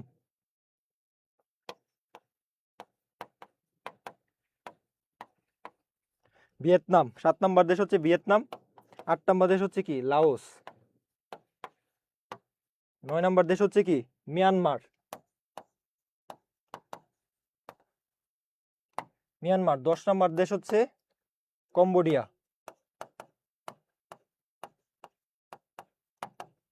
11 নাম্বার দেশ হচ্ছে কি পূর্ব তিমুর। আচ্ছা এবার আসো, এই যে এই 11টা গেল কি আসিয়ানের সদর দপ্তর, ঠিক আছে? এই 11টা হচ্ছে কি আসিয়ানের সদর দপ্তর। এবার তোমরা আমাকে বলো আসিয়ানের সর্বশেষ দেশ কোনটা? এই তো, কে প্রশ্নটা কে করছে? আচ্ছা আসিয়ানের সর্বশেষ দেশ কোনটা? জিয়াসমিন ইসলাম। হ্যাঁ, আবার উত্তর দিছে কে রবিন হোসেন। হ্যাঁ গ্রেট, খুবই ভালো। আসিয়ানের সদস্য দেশ হচ্ছে 11টি, এবং এই 11টির মধ্যে সর্বশেষ সদস্য হচ্ছে কে? পূর্ব তিমুর। পূর্ব তিমুর হচ্ছে কি সর্বশেষ সদস্য, সর্বশেষ দেশ, মানে সর্বশেষ সদস্য দেশ। ক্লিয়ার? ওকে। উপরের 4 লস কম্বোডিয়া, হ্যাঁ হ্যাঁ হ্যাঁ তাওহিদ ইসলাম, হ্যাঁ থ্যাংক ইউ। হ্যাঁ এভাবে ক্লাসে কোঅপারেট করো। আচ্ছা দেখো, প্রধানমন্ত্রী তারেক রহমান রাষ্ট্রীয় সফরে মালয়েশিয়া যান কত তারিখ? এই যে আমি কিন্তু অলরেডি বলছি, এই প্রশ্নটা কিন্তু আবার রিপিট হয়েছে। 21 জুন, মানে 21 জুন গেছে, 21 থেকে কি 26শে জুন তার প্রধানমন্ত্রী তারেক রহমানের কি ছিল, মালয়েশিয়া এবং চায়নার যে সফর ছিল, সফরের ডিউরেশন ছিল, সময়কাল ব্যাপ্তি, ঠিক আছে? ওকে। আচ্ছা আমরা নেক্সট ক্লাস প্রশ্নে যাই। দেখো belt and road initiative BRI, এই প্রশ্নটা ভেরি ভেরি ইম্পর্টেন্ট। বিআরআই কারণ কি আমাদের সাউথ এশিয়ার যে জিওপলিটিক্স, সাউথ এশিয়া এবং চায়নার যে সম্পর্ক, এই সাউথ এশিয়া এবং চায়নার সম্পর্কের জন্য এই বিআরআই খুবই গুরুত্বপূর্ণ, বেল্ট অ্যান্ড রোড ইনিশিয়েটিভ। কারণ কি এই বিআরআই হচ্ছে কি চায়নার একটা ইকোনমিক করিডোরের মতো, বুঝছো? এই ইকোনমিক করিডোরের আওতায় কিন্তু বাংলাদেশকে যুক্ত করতে যাচ্ছে। এটা কিন্তু তোমরা যখন দেখছো যে আমাদের যে পত্র পত্রিকাতে যখন তোমরা দেখলা যে বাংলাদেশ মিয়ানমার এবং কি চায়নাতে কি একটা করিডোর করতে চাইতেছে, এই করিডোরটা কিন্তু বেল্ট এবং এই যে বেল্ট অ্যান্ড রোড ইনিশিয়েটিভের কিন্তু একটা পার্ট, বুঝতে পারছো? এই জন্য এই প্রশ্নটা কিন্তু গুরুত্বপূর্ণ। কোন দেশের সাথে জড়িত? ফ্রান্স, চীন, জাপান, ইউএসএ। এটা হবে কি চায়না। আচ্ছা এখানে কিন্তু জাপানের এই বিআরআই এর এগেনস্টে জাপানের আরেকটা কিন্তু আছে, প্রজেক্ট আছে, বুঝছো? এটার নাম হচ্ছে কি FOIP। এটা একটু মনে রাখবা, বিআরআই হচ্ছে কি চায়নার আর FOIP হচ্ছে কি জাপানের, ঠিক আছে? এটা সবাই একটু মনে রাখবা, FOIP হচ্ছে কি জাপানের। FOIP FOIP হচ্ছে কি free and open Indo Pacific. FOIP free and open Indo Pacific. এটা হচ্ছে কি চায়নার এবং চায়নার এগেনস্টে আর কি জাপানের নেওয়া এই পদক্ষেপটা, FOIP free and open Indo Pacific. Clear? এই তোমরা কি স্টুডেন্ট কমে যাচ্ছ কেন? আচ্ছা দেখো জিপিএস এর পূর্ণরূপ কি? Global positioning system. এটা আমরা সবাই জানি, এটা হচ্ছে কি এটা গ্লোবাল পজিশনিং সিস্টেম। আচ্ছা দেখো 30 নাম্বার, আয়াতুল্লাহ আল খামেনি কবে মারা যান? এই আয়াতুল্লাহ খামেনি থেকে একটা প্রশ্ন আসবে, আয়াতুল্লাহ আল খামেনি থেকে একটা প্রশ্ন মাস্ট আসবে, আয়াতুল্লাহ আল খামেনি থেকে একটা প্রশ্ন মাস্ট আসবে। দেখো আয়াতুল্লাহ আলী খামেনি কবে মারা যান? এটা হচ্ছে কি 28শে ফেব্রুয়ারি 2026 ইসরায়েল এবং যুক্তরাষ্ট্রের বিমান হামলায়, বুঝছো? ইসরায়েল এবং যুক্তরাষ্ট্রের বিমান হামলায় কি আয়াতুল্লাহ আল খামেনি মারা যান। আয়াতুল্লাহ আল খামেনি থেকে একটা প্রশ্ন আসবেই। মাদক নিয়ন্ত্রণ ও অপরাধ প্রতিরোধে জাতিসংঘের বিশেষ সাহিত্য সংস্থার নাম কি? ইউনেস্কো না, ইউনেস্কো না, ইউনিসেফ না, ইউএনওডিসি, এইচও, হু। হু হচ্ছে কি ওয়ার্ল্ড হেলথ অর্গানাইজেশন, ওয়ার্ল্ড বিশ্ব স্বাস্থ্য নিয়ে কাজ করে। তার মানে কি এটা হচ্ছে কি 3 নাম্বার, আমরা কি শিওর জানি? আচ্ছা, এটা হচ্ছে কি প্রসেস অফ এলিমিনেশন পদ্ধতি। মানে ধরো পরীক্ষায় কোনো একটা এমসিকিউ তুমি মানে পারতেছো না, কিন্তু ধরো এই প্রশ্নটাই আসছে, তুমি পারতেছো না, তুমি জানো কি মাদক নিয়ন্ত্রণ অপরাধ প্রতিরোধ। ইউনেস্কোর কাজ তো মাদক দ্রব্য নিয়ন্ত্রণ না, ইউনেস্কোর কাজ হচ্ছে কি ওয়ার্ল্ড হেরিটেজ এবং কালচার নিয়ে কাজ করে। সে কি করে? ওয়ার্ল্ড হেরিটেজ এবং কালচার নিয়ে কাজ করে কি ইউনেস্কো। এবং ইউনিসেফ করে কি এই বিশ্বের যে শিশুদের নিয়ে কাজ করে আর কি, বুঝছো, ইউনিসেফ। আর হু জাতিসংঘের একটা অঙ্গ সংস্থা, সে কি করে? ওয়ার্ল্ড হেলথ অর্গানাইজেশন, বিশ্ব স্বাস্থ্য নিয়ে সে কাজ করে। তার মানে কি এই 3টা হচ্ছে না, এখন বাকি যেটা আছে সেটা হচ্ছে কি আমার অ্যান্সার। এই পদ্ধতিটাকে বলে প্রসেস অফ এলিমিনেশন পদ্ধতি, ঠিক আছে? এই পদ্ধতিতে কিন্তু তোমরা যদি এভাবে এমসিকিউ সলভ করো, প্র্যাকটিস করো, কোনো এমসিকিউ যদি পারতেছো না বা 50-50 চান্স থাকে, কনফিউজড, এভাবে কিন্তু তোমরা সঠিক অ্যান্সার বের করে আনতে পারবা, বুঝছো? তো ইউএন ও ডিসি। এবার আসো, একমাত্র দেশ হিসেবে বাংলাদেশকে 100% শুল্ক মুক্ত সুবিধা দিয়েছে কোন দেশ? এই প্রশ্নটা ভেরি ভেরি ইম্পর্টেন্ট। বাংলাদেশকে 100% শুল্ক মুক্ত সুবিধা দিয়েছে কোন দেশ? এই প্রশ্নটা কিন্তু আসবে, আসার চান্স অনেক বেশি।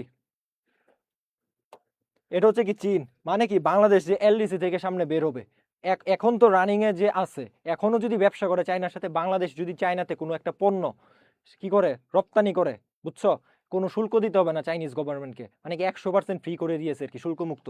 তো এই প্রশ্নটা কিন্তু খুবই গুরুত্বপূর্ণ। এবার আসো, 2026-27 অর্থ বছরে জাতীয় বাজেটের প্রতিপাদ্য কি? এই প্রশ্নটা কিন্তু গুরুত্বপূর্ণ। দেখো ক নাম্বার কি বলছে?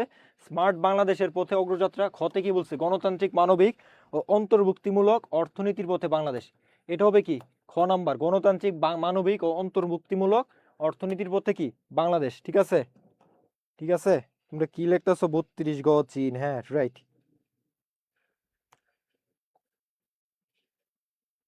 আচ্ছা ভাইয়া, রাইট আনসার বের করতে না পারলেও রং আনসার ঠিকই বের করতে পারি। হ্যাঁ, রং আনসার তো একটা দাগায় দিয়ে আসলে রং হয়ে যাবে, তাই না? ওকে। আচ্ছা দেখো, কত সালে ইরানে ইসলামিক প্রজাতন্ত্র প্রতিষ্ঠিত? এই প্রশ্নটা কিন্তু গুরুত্বপূর্ণ। আমি বলছি কি ইরান এবং আয়াতুল্লাহ খামিনি রিলেটেড একটা প্রশ্ন মাস্ট, দেখবা কি ম্যান্ডেটরি আসবেই। 1971, 1995, 1979, 1981। ইসলামিক প্রজাতন্ত্র প্রতিষ্ঠিত কত? 1979 সালে, ইসলামিক বিপ্লবের মাধ্যমে। কিসের মাধ্যমে? ইসলামিক বিপ্লব।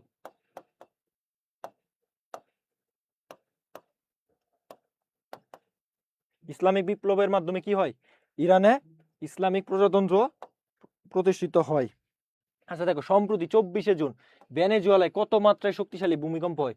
এটা কিন্তু গুরুত্বপূর্ণ। তোমরা সবাই কিন্তু দেখছো পত্র পত্রিকাতে যে ভেনেজুয়েলাতে একটা মারাত্মক ভূমিকম্প হয়েছে, অনেক ভয়াবহ। ঠিক আছে, 6.8 মাত্রায়, 7.0, 7.5 গহতে আছে কি 7.9, এটা হবে কি 7.9 মাত্রা। এই প্রশ্নটা গুরুত্বপূর্ণ, ঠিক আছে।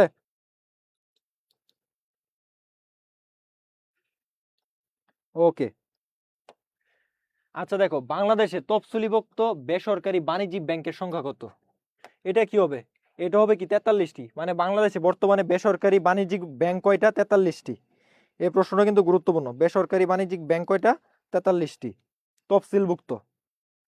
ওকে ভাইয়া, লেখা দেখা যায় না। ওকে ওকে, ঠিক আছে। এবার আসো, বিশ্বের সবচেয়ে বড় রেডিও শো ক্যালগেরি স্ট্যাম্পিড কোন দেশে অনুষ্ঠিত হয়? রেডিও শো ক্যালগেরি স্ট্যাম্পিড কোন দেশে অনুষ্ঠিত হয়? কতে বলছে কি যুক্তরাষ্ট্র, খতে অস্ট্রেলিয়া, গতে কানাডা, গহতে কি মেক্সিকো। এটা হয় কি কানাডাতে, ঠিক আছে। আচ্ছা দেখো, পুলিশের অ্যান্টি টেরোরিজম ইউনিট এটিইউ প্রস্তাবিত নতুন নাম কি? Special police unit, special security unit SSU, national security unit, counter crime unit. এটা কি হবে বলো? এটা কি হবে? 37 কি হবে বলো? দ্রুত অ্যান্সার করো, দ্রুত। 37 কি হবে বলো? 37 কি হবে? দ্রুত বলো।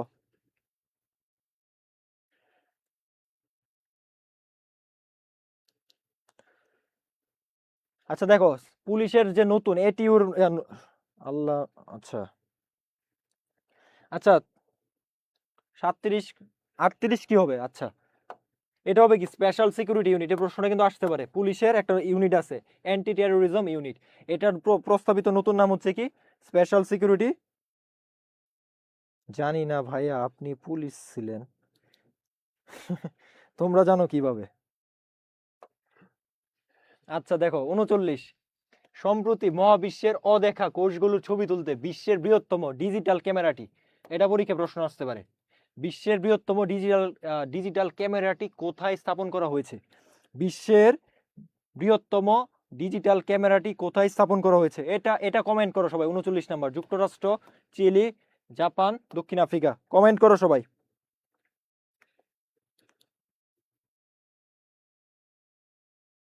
কি হবে 39? 38 বি, 38 বি। আচ্ছা 39 কি হবে? আমি আচ্ছা ফার্স্ট একজন 2-3 জনের কমেন্ট নিব সবসময়। 3 জনের কমেন্ট আমি পড়বো। যে 3 জন ফার্স্ট মানে খুব দ্রুত কমেন্ট করতে পারবে তাদেরটা আমি পড়বো, ঠিক আছে? কারণ কি আমাদের ক্লাসটা খুব লং হবে। হ্যাঁ আব্দুল্লাহ আল কাফি বলছে কি গ জাপান।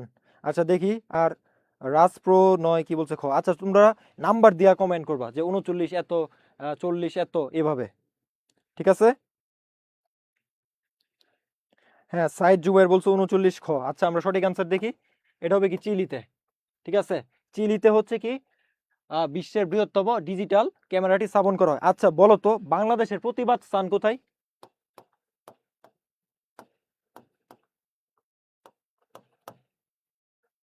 কোথায় বাংলাদেশের প্রতিবাদ স্থান কোথায় এটা বলো। এটা বলো একটু কমেন্টে, কমেন্টে বলো বাংলাদেশের প্রতিবাদ স্থান কোথায়। চিলি, চিলি, হ্যাঁ নূপুর ইসলাম বলতো চিলি, হ্যাঁ রাইট। বাংলাদেশের ঠিক প্রতিবাদ স্থান হচ্ছে কি চিলি। মানে কি আমি যদি বাংলাদেশকে ভিতর থেকে ছেদ করি, ঠিক আছে, একটা রেখা বরাবর ছেদ করলে আমি কই যেয়ে বের হবো? চিলির নিকট প্রশান্ত মহাসাগরে কি আমি বের হবো। এর জন্য বাংলাদেশের প্রতিবাদ স্থান বলা হয় কোথাকে? চিলিকে। ক্লিয়ার? ওকে এবার আসো জুলাই স্মৃতি জাদুঘর, খুবই গুরুত্বপূর্ণ। জুলাই গণঅভ্যুত্থান থেকে একটা প্রশ্ন আসবে।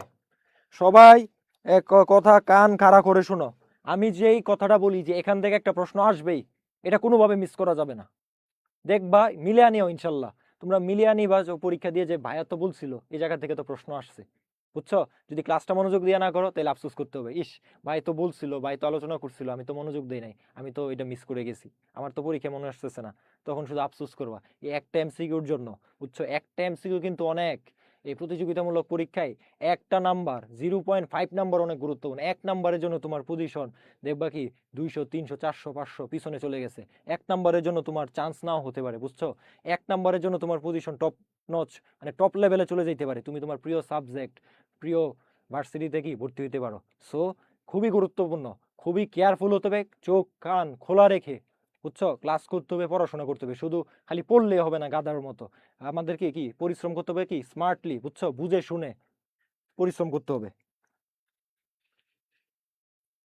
আচ্ছা দেখো জুলাই স্মৃতি জাদুঘর কবে উদ্বোধন করা হবে?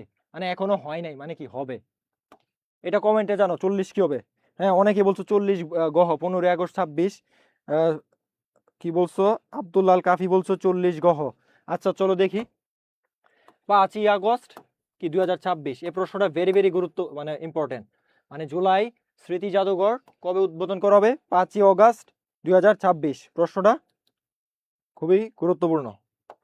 এবার আসো জুলাই স্মৃতি জাদুঘর প্রতিষ্ঠার মূল উদ্দেশ্য কি? মূল উদ্দেশ্য কি? এই প্রশ্নটা কিন্তু গুরুত্বপূর্ণ। মুক্তিযুদ্ধের ইতিহাস সংরক্ষণ, জুলাই ছাত্র আন্দোলনের স্মৃতি সংরক্ষণ, ভাষা আন্দোলনের ইতিহাস সংরক্ষণ, বাংলাদেশের সাংস্কৃতিক ঐতিহ্য সংরক্ষণ। এটা তো সহজ, জুলাই ছাত্র আন্দোলনের স্মৃতি সংরক্ষণ, ঠিক আছে? ওকে ওকে দেন আমরা নেক্সট প্রশ্নে চলে যাই। দেখো 2025 সালের নিম্ন মধ্যম আয়ের দেশ থেকে উচ্চ মধ্যম আয়ের দেশে উন্নতি হয়েছে কতটি দেশ? এই প্রশ্নটা ভেরি ভেরি ইম্পর্টেন্ট। এই প্রশ্নটা ভেরি ভেরি ইম্পর্টেন্ট। এটা বলো কি হবে? 42 নাম্বার কি হবে বলো? হ্যাঁ সাল আমিন সাদি বলছো, হ্যাঁ ঠিক আছে। 42 নাম্বার কি হবে বলো? 42 নাম্বার কি হবে? খুব দ্রুত বলো।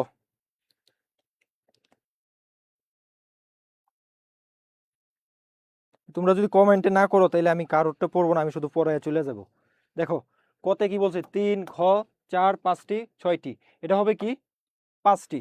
দেখো 2025 সালে মানে গত বছর নিম্ন মধ্যম আয়ের দেশ থেকে উচ্চ মধ্যম আয়ের দেশে উন্নতি হয়েছে কতটি দেশ। এই কতটি দেশ কি কি এটা আমাদের একটু জানতে হবে।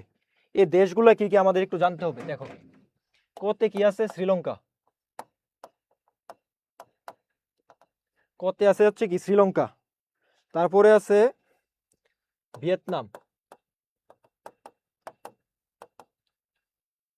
ভিয়েতনাম, ভিয়েতনাম, তারপরে হচ্ছে কি ফিলিপাইন,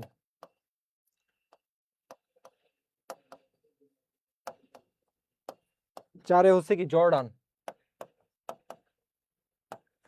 পাঁচে হচ্ছে কি মাইক্রোনেশিয়া। এ দেখো এই 5টা দেশ হয়েছে কি নিম্ন মধ্যম আয়ের দেশ থেকে উচ্চ মধ্যম আয়ের দেশে কি হয়েছে, উন্নতি হয়েছে। এই 5টা দেশের মধ্যে কত সালে, 2025 সালে এই 5টা দেশের মধ্যে 4টা দেশই হচ্ছে কি Asian, Sri Lanka, Vietnam, Philippines, Jordan, 4টা দেশে কি এশিয়ান। এই মাইক্রোনেশিয়া দেশটার নাম হয়তো তোমরা প্রথমবার শুনছো। এই মাইক্রোনেশিয়া হচ্ছে কি ওশেনিয়া মহাদেশে মানে অস্ট্রেলিয়া মহাদেশে ছোট্ট একটা দ্বীপরাষ্ট্র অস্ট্রেলিয়ার পাশে। তার মানে কি এই 5টা দেশ কি নিম্ন মধ্যম আয়ের দেশ থেকে উচ্চ মধ্যম আয়ের দেশে রূপান্তরিত হয়েছে।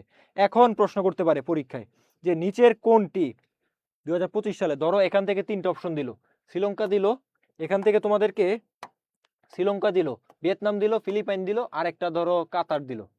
সাপোজ যে নিচের কোন দেশটি উচ্চ মধ্যম আয়ের নিম্ন মধ্যম আয়ের দেশ মানে সম্প্রতি নিম্ন মধ্যম আয়ের থেকে উচ্চ মধ্যম আয়ের দেশে উন্নতি হওয়া দেশ নয়।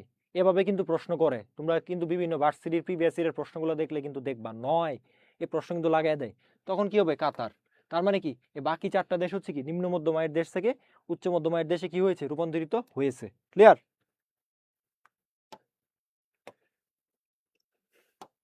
আচ্ছা নেক্সট প্রশ্নে যাই। দেখো বিশ্ব ব্যাংক সদস্য দেশগুলোকে কয়টি আয় শ্রেণীতে ভাগ করে, এই প্রশ্নটা গুরুত্বপূর্ণ। বিশ্ব ব্যাংক সদস্য দেশগুলোকে কতটি আয় শ্রেণীতে ভাগ করে, এটা কি হবে সবাই কমেন্টে জানো। 43 নাম্বার, 43 নাম্বার কি হবে,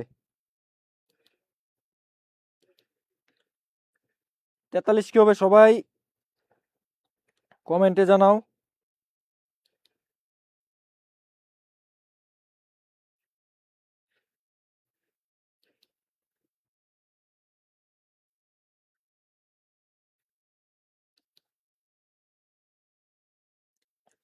তেতাল্লিশ কি হবে?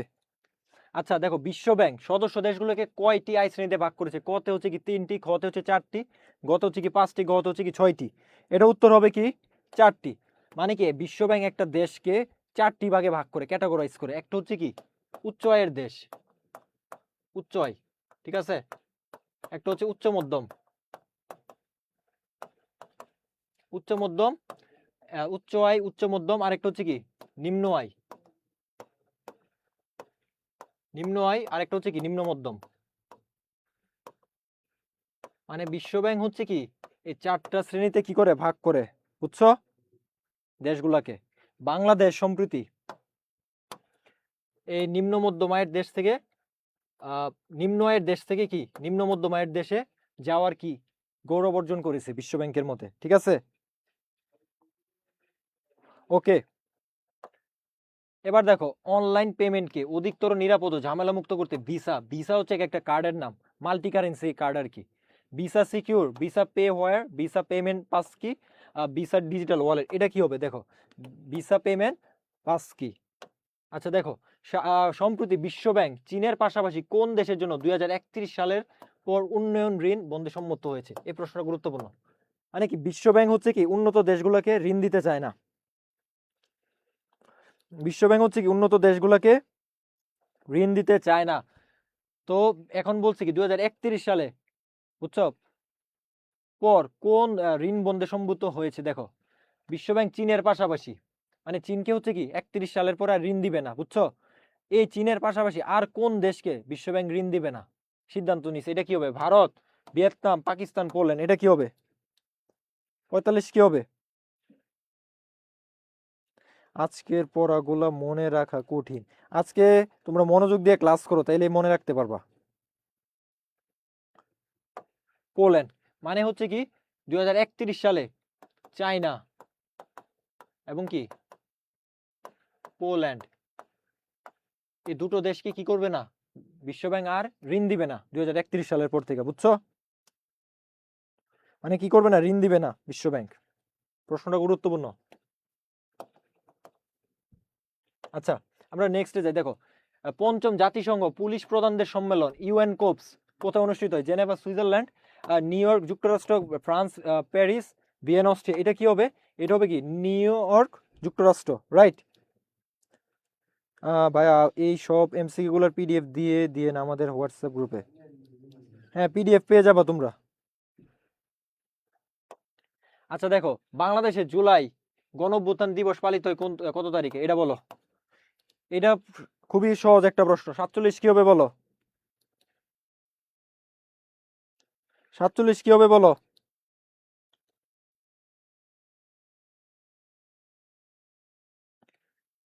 জুলাই গণঅভ্যুত্থান দিবস পালিত হয় কোন তারিখে? 1 জুলাই হবে না 5 জুলাই না 10 জুলাই? কি হবে 47? আচ্ছা, এটা হবে কি 5 জুলাই। এটা কিন্তু খুবই গুরুত্বপূর্ণ, যেহেতু তোমরা জুলাইতে পরীক্ষা দিতেছো, জুলাই থেকে কিন্তু একটা প্রশ্ন আসবে। 47 হচ্ছে কি বি, মানে বাংলাদেশ জুলাই গণঅভ্যুত্থান দিবস পালিত হয় 5ই জুলাই। এবার আসো, জলবায়ু পরিবর্তনের প্রভাবে 2050 সালের মধ্যে দেশে কত মানুষ বাস্তুচ্যুত হতে পারে? ইম্পর্টেন্ট কিন্তু, রাইট? মানে বাস্তুচ্যুত হবে আর কি, ঘর বাড়ি ছাড়া হয়ে যাবে 2050 সালের মধ্যে। প্রায় 1 কোটি, প্রায় 1 কোটি 20 লাখ, প্রায় 1 কোটি 33 লাখ, প্রায় 2 কোটি। এটা কি হইতে পারে তোমরা বলো তো? অনেকে বলতেছো হ্যাঁ 5ই জুলাই, হ্যাঁ ঠিক আছে। আচ্ছা, এটা হবে কি, চলো আমরা দেখি। এটা হবে কি 1 কোটি 33 লাখ মানুষ কি হবে 2050 সালের মধ্যে বাস্তুচ্যুত হবে আর কি, মানে ঘর বাড়ি ছাড়া হবে বাংলাদেশের জলবায়ু পরিবর্তনের কারণে, বুঝছো? এবার আসো, বাংলাদেশ ব্যাংক কর্তৃক প্রবর্তিত সর্বজনীন কিউআর কোড পেমেন্ট ব্যবস্থার নাম কি? এইটা very very important. Bangladesh bank কর্তৃক প্রবর্তিত সর্বজনীন কিউআর কোড পেমেন্ট ব্যবস্থার নাম কি? কি হবে এটা?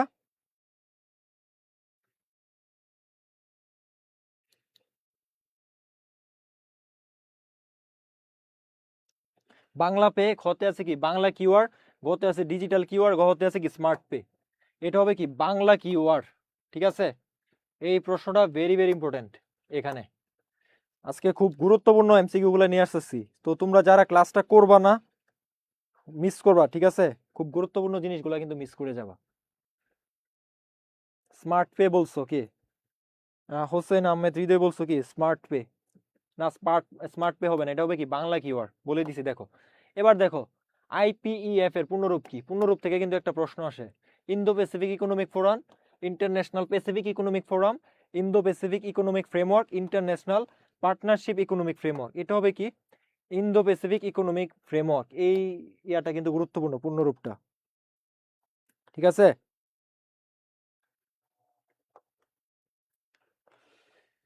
আচ্ছা দেখো, জ্বালানি নিরাপত্তায় আলোচিত এসএমআর এর পূর্ণরূপ কি? Smart modular reactor, smart modular reactor, গতে কি বলছে standard modular reactor, safe modular reactor. এটা হবে কি স্মল মডিউলার রিয়েক্টর। আলোচিত এসএমআর কিসের জন্য? জ্বালানি নিরাপত্তায়। ক্লিয়ার?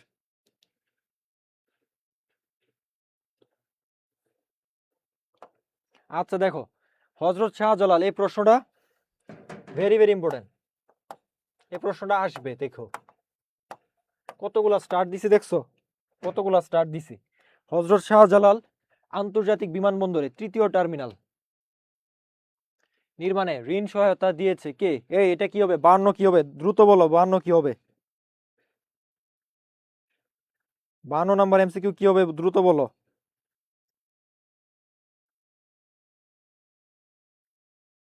52 নাম্বার এমসিকিউ কি হবে? খুব দ্রুত বলো।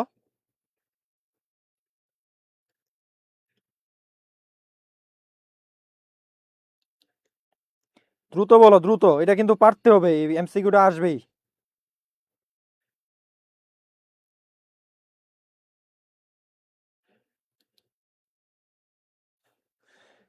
এই আচ্ছা, দেখো কতে কি বলছে, বিশ্বব্যাংক, হতে রাশিয়া, আচ্ছা রাশিয়া দেশের নাম চলে আসছে, গতে এডিয়া, সরি এডিবি মানে এশিয়ান ডেভেলপমেন্ট ব্যাংক, গ ঠিক আছে জাইকা, এটাও হবে কি জাইকা, সঠিক উত্তর হচ্ছে কি জাইকা।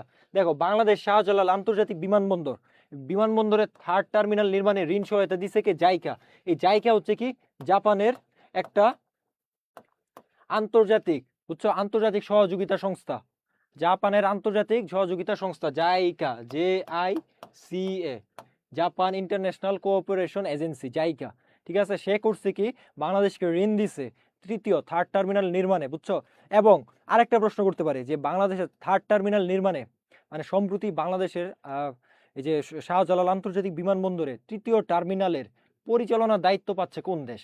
তৃতীয় টার্মিনাল পরিচালনা,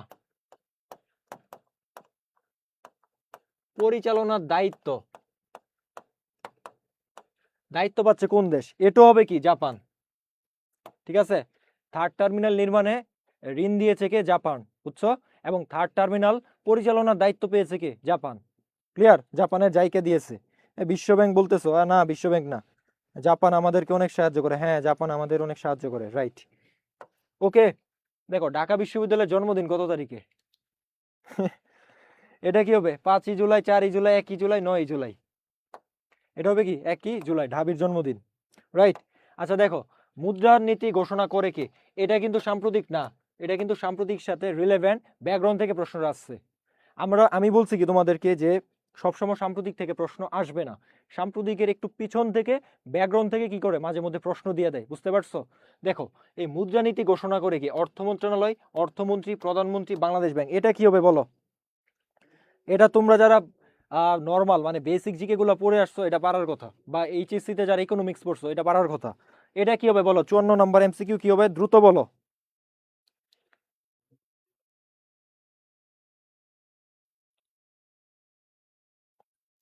54 নম্বর এমসিকিউ কি হবে?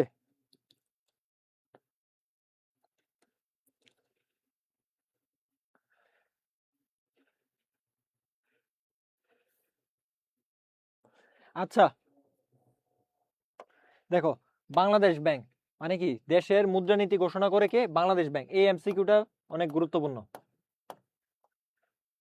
ওকে,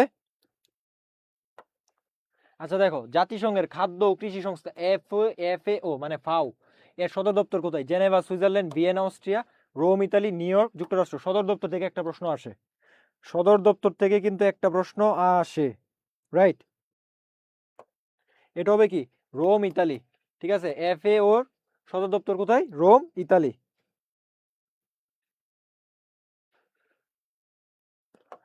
আচ্ছা দেখো, কাসাব্লাঙ্কা কোন দেশের শহর? আচ্ছা, বা কোন দেশের শহর অথবা কি কোন দেশের রাজধানী? এই প্রশ্নটা গুরুত্বপূর্ণ। কাসাব্লাঙ্কা কোন দেশের শহর অথবা কোন দেশের রাজধানী বলো? কাসাব্লাঙ্কা কোন দেশের শহর অথবা কোন দেশের রাজধানী? এটা একটু বলো। মিশর, ব্রাজিল, মরক্কো, যুক্তরাষ্ট্র। আচ্ছা, মিশরের রাজধানীর নাম কি? মিশরের রাজধানীর নাম কি? কায়রো। ব্রাজিলের রাজধানীর নাম কি? আগে রিও ডি জেনেরো ছিল, এখন হচ্ছে কি ব্রাসিলিয়া। মরক্কোর রাজধানীর নাম কি ছিল? যুক্তরাষ্ট্রের রাজধানীর নাম কি? Washington DC.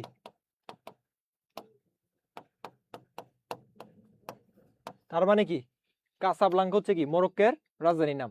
ঠিক আছে, 56 হচ্ছে কি? হ্যাঁ মরক্কো, মরক্কো। মেহের হোসেন বলছে কি মরক্কো, কাইরো বলছে। 56 নতুন শুনলাম। হ্যাঁ নতুন শুনছো, সমস্যা নাই, যে আজকের ক্লাসে শিখে নাও। কাসাব্লাঙ্কা হচ্ছে কি মরক্কোর রাজধানীর নাম। এই যে দেখো, এল ক্যাপিটান কি? বিজ্ঞানীর নাম, সুপার কম্পিউটার, সানের নাম, ভূ বিজ্ঞানীর নাম। এটা হচ্ছে কি একটা সুপার কম্পিউটারের নাম, এল ক্যাপিটান। আচ্ছা দেখো, রূপপুর, এই রূপপুর থেকে প্রশ্ন আসতে পারে কিন্তু। রূপপুর পারমাণবিক বিদ্যুৎ কেন্দ্র নির্মাণে সহায়তা করেছে কোন দেশ? এটা আই গেস তোমরা জানো। এই 58 কি হবে? কমেন্ট করো। 58 কি হইতে পারে তোমরা দ্রুত জানাও, কমেন্টে লেখো 58 কত। 58 লিখে ক হবে, খ হবে, গ হবে না গ হবে? দ্রুত জানাও।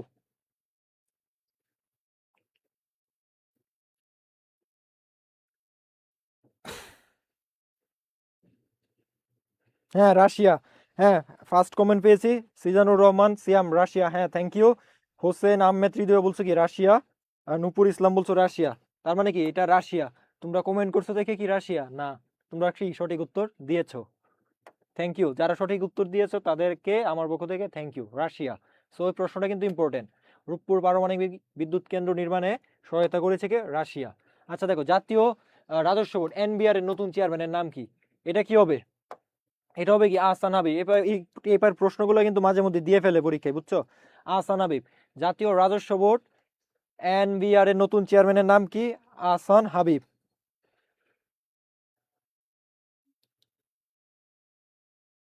ওকে, দেখো 106তম ঢাকা বিশ্ববিদ্যালয় দিবসের প্রতিপাদ্য কি? জ্ঞান গবেষণা উদ্ভাবনে ঢাকা বিশ্ববিদ্যালয়। আচ্ছা আমরা দেখি এটার উত্তর কি হবে। গণতন্ত্র পুনর্গঠন ও উচ্চশিক্ষায় ঢাকা বিশ্ববিদ্যালয়, রাইট। এবার আসো আমরা নেক্সট প্রশ্নে যাই। দেখো, এই যে আসিয়ানের সদর দপ্তর কোথায়? এই প্রশ্নটা কিন্তু অলরেডি আমি আলোচনা করে ফেলছি। আসিয়ানের সদর দপ্তর কোথায়? এই প্রশ্নটা অলরেডি আমি আলোচনা করেছি। এই 70 কি হবে? কমেন্টে করো কমেন্ট। এই 70 কি হবে? কমেন্টে জানাও দ্রুত। 70 কি হবে? আহসান হাবিব, হ্যাঁ আহসান হাবিব। 70 কি হবে? দ্রুত কমেন্টে জানাও। আসিয়ানের সদর দপ্তর কোথায়? অলরেডি কিন্তু আলোচনা করছি। এই প্রশ্ন ভুল করা যাবে না কোনোভাবেই। এই জাকার্তা, হ্যাঁ নূপুর ইসলাম জাকার্তা 70 সি। হ্যাঁ হ্যাঁ। আব্দুল্লাল কাফি 70 সি, নিশাত তামান্না 70 সি। হ্যাঁ রাইট, তোমরা সঠিক উত্তর দিছো। তার মানে কি আসিয়ানের সদর দপ্তর হচ্ছে কি জাকার্তা, রাইট। ওকে, আমরা দেখো প্রস্তাবিত সিএনবিসি, এই প্রশ্নটা ভেরি ভেরি ইম্পর্টেন্ট। অর্থনৈতিক করিডোর কোন তিনটি দেশের অন্তর্ভুক্ত? এই যে আমি একটু আগে বিআরআই এর কথা বলছি না, হ্যাঁ বেল্ট অ্যান্ড রোড ইনিশিয়েটিভ, হ্যাঁ এটা কিন্তু বিআরআই এর সাথে কি কানেক্টেড। সিএনবিসি অর্থনৈতিক করিডোর কোন তিনটি দেশের সাথে কি অন্তর্ভুক্ত? চীন, ভারত, বাংলাদেশ। চীন, মিয়ানমার, বাংলাদেশ। চীন, মিয়ানমার, বাংলাদেশ। ভারত, মিয়ানমার, বাংলাদেশ। চীন, নেপাল, বাংলাদেশ। এটা কি হবে? এটা হবে কি চীন, মিয়ানমার, বাংলাদেশ। এই যে সম্প্রতি যে বাংলাদেশের সরকার এই যে চায়নাতে সফরে গিয়েছিল, চায়না অফার করছে বাংলাদেশকে যে চায়না হয়ে মিয়ানমার হয়ে বাংলাদেশে একটা কি করিডোর আনার জন্য, চট্টগ্রাম বন্দর পর্যন্ত, বুঝছো? এই যে এটা হচ্ছে কি সিএনবিসি অর্থনৈতিক করিডোর কোন তিনটি দেশ অন্তর্ভুক্ত? চীন, মিয়ানমার, বাংলাদেশ। ক্লিয়ার? এই প্রশ্নটা কিন্তু ভেরি ভেরি ইম্পর্টেন্ট। ঠিক আছে, পরীক্ষায় প্রশ্ন দিতে পারে যে সিএনবিসির অন্তর্ভুক্ত নয় কোনটি? প্রস্তাবিত সিএনবিসি করিডোরের অন্তর্ভুক্ত নয় কোন দেশ? দরদ দিল চীন, মিয়ানমার, বাংলাদেশ। সাথে আরেকটা অপশনে দিয়ে দিল কি ভারতের কথা। তখন হবে কি ভারত হবে না। মানে কি আমরা জানি চীন, মিয়ানমার এবং বাংলাদেশ হচ্ছে কি সিএনবিসি অর্থনৈতিক করিডোরের অন্তর্ভুক্ত আর কি, প্রস্তাবিত অর্থনৈতিক করিডোরের, রাইট। এই যে সঠিক উত্তর। এবার আসো, চতুর্থ শিল্প বিপ্লবের মূল চালিকা শক্তি কি? বাষ্প শক্তি, বিদ্যুৎ, ডিজিটাল প্রযুক্তি ও কৃত্রিম বুদ্ধিমত্তা, পারমাণবিক শক্তি। এটা কি হবে বলো তো?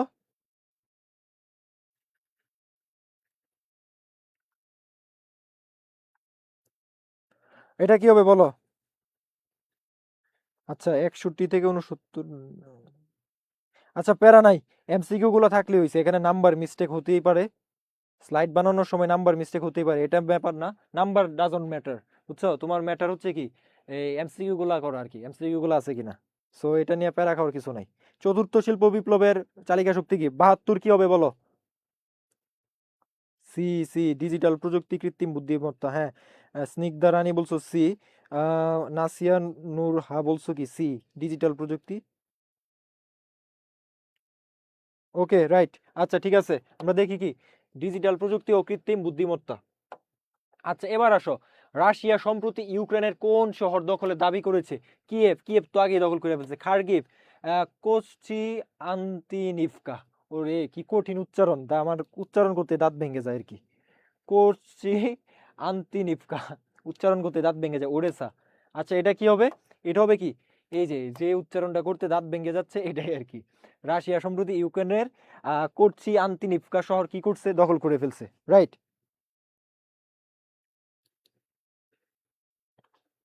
ওকে। আচ্ছা দেখো, এই 2026 বিশ্বকাপে এখন পর্যন্ত দ্রুততম শর্ট গোল করেছে কি? লিওনেল মেসি, কিলিয়ান এমবাপ্পে, পাম্পে গে, সেনেগাল, আর একটা হচ্ছে কি হ্যারি কেন, ইংল্যান্ডের। এটা হবে কি সেনেগাল। এই আচ্ছা তোমরা কমেন্টে বলো তো আজকের ক্লাসের পিডিএফ চাও কিনা? আজকের ক্লাস এবং এবং প্রিভিয়াস ক্লাসের পিডিএফ চাও কিনা এটা বলো, সবাই বলো। পিডিএফ কে কে চাও? পিডিএফ কে কে চাও বলো তো, দাগানো পিডিএফটা কে কে চাও? যদি দাগানো পিডিএফটা চাও, ক্লাসটা মনোযোগ দিয়ে করো শেষ পর্যন্ত, এবং ক্লাসটা একটু শেয়ার করে দিও বন্ধু বান্ধবদের কাছে, বুঝছো? এবং করে আমাদের ইনবক্সে তোমরা স্ক্রিনশট সহ মানে ইনবক্সে নক করবা, রাইট? ইয়েস চাই, হ্যাঁ। তাইলে সবাই ক্লাসটা একটু শেয়ার করে দাও। তোমরা ঘুমায় পড়তেছো কেন? এত ভালো মানে এত গুরুত্বপূর্ণ টপিক নিয়ে আলোচনা করতেছি, একদম মনে করো গরম গরম হট টপিক বলে যেটাকে, বুঝছো? তারপরও তোমরা মনে করো ক্লাসে মনোযোগ না দাও, স্টুডেন্ট যদি কমে যাও তাইলে তো হবে না। আমি আমার পরীক্ষা আছে, বুঝছো? আমার পরীক্ষা চলতেছে। আমার কালকে সারাদিন মানে পরীক্ষার পড়া লাগছে, আজকে আমি পরীক্ষা দিছি, ক্লাস করছি, আবারও পরীক্ষা আছে। এর ফাঁকে দিয়ে আমি চলে আসছি তোমাদের ক্লাস নেওয়ার জন্য। কারণ কি, আমি দেখতেছি তোমরা ডেসপারেটলি অনেক বিভিন্ন জায়গায় খোঁজাখুঁজি করতেছো যে আমরা রিসেন্ট জিকের ক্লাস চাই। এর জন্য রিসেন্ট জিকের একদম মনে করো যে গুরুত্বপূর্ণ সকল টপিক নিয়ে কিন্তু আমি ক্লাসে চলে আসছি দৌড়ায়া। ক্লাস থেকে এসেই আমি এগুলো রেডি করে আমি চলে আসছি। তো ক্লাসটা তোমরা মনোযোগ দিয়ে করবা, ঠিক আছে? জি ভাই চাই, হ্যাঁ, থ্যাংক ইউ। হ্যাঁ, 10টার আগে শেষ করবো, হ্যাঁ, 10টার আগে শেষ করবো। তোমরা একটু ক্লাসে সবাই মনোযোগ দাও এবং ক্লাসটা শেয়ার করে দাও, সবাই শেয়ার করে দাও ক্লাসটা, ওকে? উপস্থিতি আমি দেখতে চাই ভালো। ওকে, দেখো, পেরুর বর্তমান প্রেসিডেন্ট কে? হ্যাঁ, আমিও 10টা বাজে আর্জেন্টিনার খেলা আছে, আমিও কিন্তু আর্জেন্টিনার সাপোর্টার। আমিও কিন্তু খেলা দেখতে চাই। তো দেখো, Dina Boluarte, Keiko Fujimori, Pedro Castillo. আচ্ছা, এটা হবে কি? Keiko Fujimori. এই প্রশ্নটা very very important, very very important. পেরুর বর্তমান প্রেসিডেন্ট কে? পেরুর বর্তমান প্রেসিডেন্ট কে? এই যারা আমাদের পেড গ্রুপে আছো তারা শিওর পেয়ে যাবা, তারা চিন্তা করো না, তারা তো ইনশাল্লাহ পাবাই, ঠিক আছে? কেইকো ফুজিমোরি, ঠিক আছে?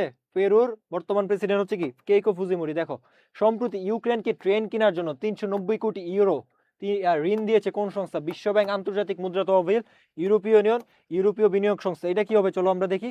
এটা হচ্ছে কি ইউরোপীয় ইউনিয়ন। মানে কি, ইউক্রেনকে ট্রেন কেনার জন্য 390 কোটি ডলার, মানে 390 কোটি ইউরো, ঠিক আছে, ইউরোপের মানি আর কি, ঋণ দিয়েছে কোন সংস্থা? ইউরোপীয় ইউনিয়ন, ওকে? এবার আসো, বিশ্বব্যাংকের সর্বশেষ মূল্যায়নে বাংলাদেশকে কোন দেশের তালিকা? এই প্রশ্নটা ভাই ভেরি ভেরি ইম্পর্টেন্ট, এই প্রশ্নটা আসবেই, এই প্রশ্নটা আসবেই। হ্যাঁ, আর্জেন্টিনার ম্যাচ, হ্যাঁ, খুব দ্রুত শেষ করে দিব। তোমরা একটু ক্লাসটা মনোযোগ দিয়ে করো শেষ পর্যন্ত। দেখো, মানে বিশ্বব্যাংক বাংলাদেশকে কোন ধরনের দেশের তালিকা অন্তর্ভুক্ত করেছে? উচ্চ আয়, উচ্চ মধ্যম আয়, নিম্ন আয়, নিম্ন মধ্যম আয়। এই প্রশ্নটা ভেরি ভেরি ইম্পর্টেন্ট। এটা হবে কি, এই যে নিম্ন মধ্যম আয়ের দেশ, মানে তার আগে কি বাংলাদেশ আগে নিম্ন আয়ের দেশ ছিল? মানে কি নিম্ন আয়ের দেশ থেকে কি নিম্ন মধ্যম আয়ের দেশে বাংলাদেশ পরিণত হয়েছে? এর স্ট্যাটাস কে দিয়েছে? বিশ্বব্যাংক দিয়েছে। সো এই প্রশ্নটা খুবই গুরুত্বপূর্ণ। আচ্ছা, বাংলাদেশের বর্তমান অর্থমন্ত্রী কি? এটা আমরা জানি সবাই, এটা হচ্ছে কি আমির খসরু মাহমুদ চৌধুরী, ইম্পর্টেন্ট, ঠিক আছে? আচ্ছা দেখো, ইসরায়েল আক্রমণ প্রতিরক্ষা ব্যবস্থার নাম কি? এই তোমরা ইসরায়েল যে আক্রমণ করছে, আয়রন ডোমের নাম শুনছো? আয়রন ডোম, আয়রন শিল্ড, আয়রন ডোম, এই যে এটা হচ্ছে কি আয়রন ডোম। মানে ইসরায়েলে মিসাইল মারলে কি হয়, সে আয়রন ডোম দ্বারা কি করে, সে প্রতিফলিত করে ফেলে। সো ৭৯ হচ্ছে কি আয়রন ডোম, রাইট? এবার আসো, আচ্ছা দেখো, শাহেদ ও প্রতিদের শব্দ দুটি কোন সময়ের বা সরঞ্জামের সাথে সম্পর্কিত? সাবমেরিন, ট্যাঙ্ক, যুদ্ধবিমান, ড্রোন, ক্ষেপণাস্ত্র। এটা হচ্ছে কি ড্রোন, ক্ষেপণাস্ত্র। এই শাহেদ এবং প্রতিদের কোন দেশের ড্রোন? ইরানের। এটা কিন্তু পরীক্ষা আসতে পারে। ইরানের ড্রোন প্রতিরক্ষা ব্যবস্থা, রাইট? মানে ইরানের ড্রোনের নাম আর কি শাহেদ এবং প্রতিদের।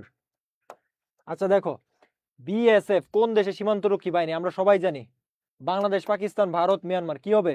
এটা হচ্ছে কি ভারত। বাংলাদেশের বিজিবি মানে সীমান্তরক্ষীর বাহিনীর নাম কি? বিজিবি। পাকিস্তানের সীমান্তরক্ষীর বাহিনীর নাম কি? Rangers, right, rangers. আচ্ছা দেখো, লুক ইস্ট পলিসি, এটা কিন্তু গুরুত্বপূর্ণ। লুক ইস্ট পলিসি এর প্রেক্ষাপটে বাংলাদেশের জন্য কোন জোট অন্তর্ভুক্তি বেশি গুরুত্বপূর্ণ? শুধু এশিয়ান, শুধু ব্রিক্স, এশিয়ান এবং ব্রিক্স উভয়, কোনটি নয়। এটা হবে কি এশিয়ান এবং ব্রিক্স। আচ্ছা, তোমাদের কি পরীক্ষায় আরেকটা প্রশ্ন আসতে পারে যে লুক ইস্ট পলিসির জনককে? লুক ইস্ট পলিসির জনককে, এই প্রশ্নটা পরীক্ষা আসতে পারে। এটা হবে কি শহীদ প্রেসিডেন্ট জিয়াউর রহমান। ইম্পর্টেন্ট ইয়াটা দিয়ে দিলাম ইনফরমেশনটা। লুক ইস্ট পলিসির জনককে?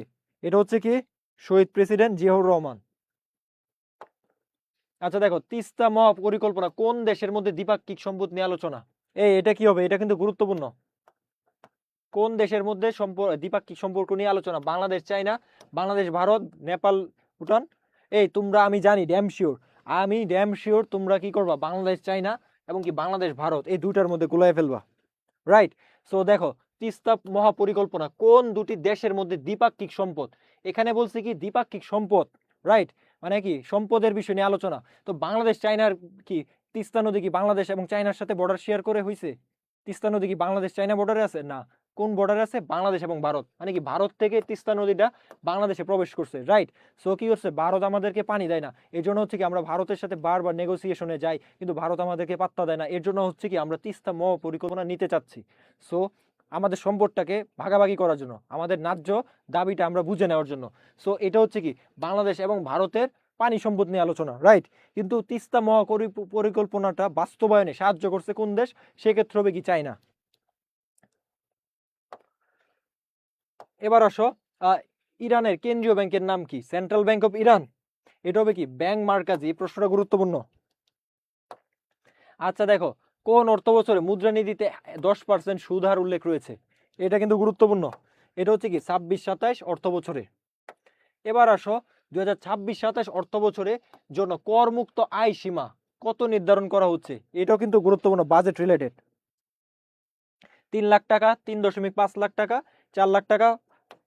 এটা হচ্ছে কি 4 লাখ টাকা। মানে 2026-27 অর্থ বছরে করমুক্ত আয় সীমা কত নির্ধারণ করা হয়েছে? 4 লাখ টাকা।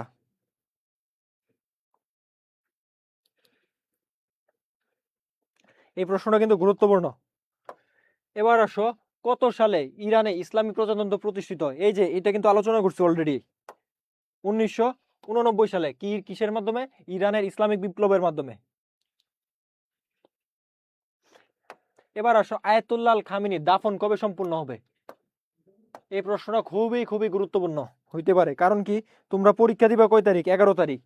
কিন্তু তার দাফনটা হবে কি তোমাদের পরীক্ষা দেওয়ার আশেপাশের একটা তারিখে, বুঝছো? 9 তারিখ, 11 জুলাই, 13 জুলাই, গহতি কি হবে? 14 জুলাই। কি হবে?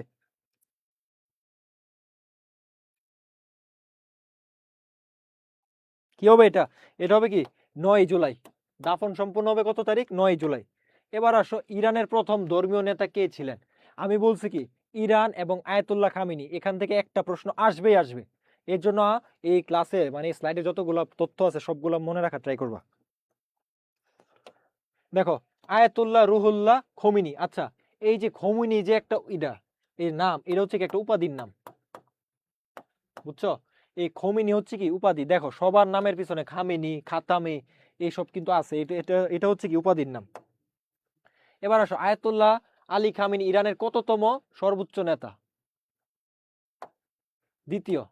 আয়াতুল্লাহ আলী খামেনি ইরানের কততম সর্বোচ্চ নেতা? দ্বিতীয়। মানে তার পদমর্যাদা হচ্ছে কি দ্বিতীয়। এখনো দাফন হয় না, না এখনো দাফন হয় নাই, 9 তারিখ হবে। এখন তাকে কারবালায় নিয়ে যাইতেছে, ইরাকে। আচ্ছা, সর্বোচ্চ নেতা হওয়ার পূর্বে আয়াতুল্লাহ খামেনি কোন পদে অধিষ্ঠিত ছিলেন? প্রধানমন্ত্রী, প্রধান বিচারপতি, প্রেসিডেন্ট, পররাষ্ট্রমন্ত্রী। এটা হচ্ছে কি প্রেসিডেন্ট। মানে কি ইরানে প্রেসিডেন্টের উপরে হচ্ছে কি আয়াতুল্লাহ খমিনি, মানে কি সর্বোচ্চ ধর্মীয় নেতা। সর্বোচ্চ ধর্মীয় নেতা হচ্ছে কি তার পাওয়ারটা প্রেসিডেন্টের চেয়েও কি বেশি ইরানের জন্য।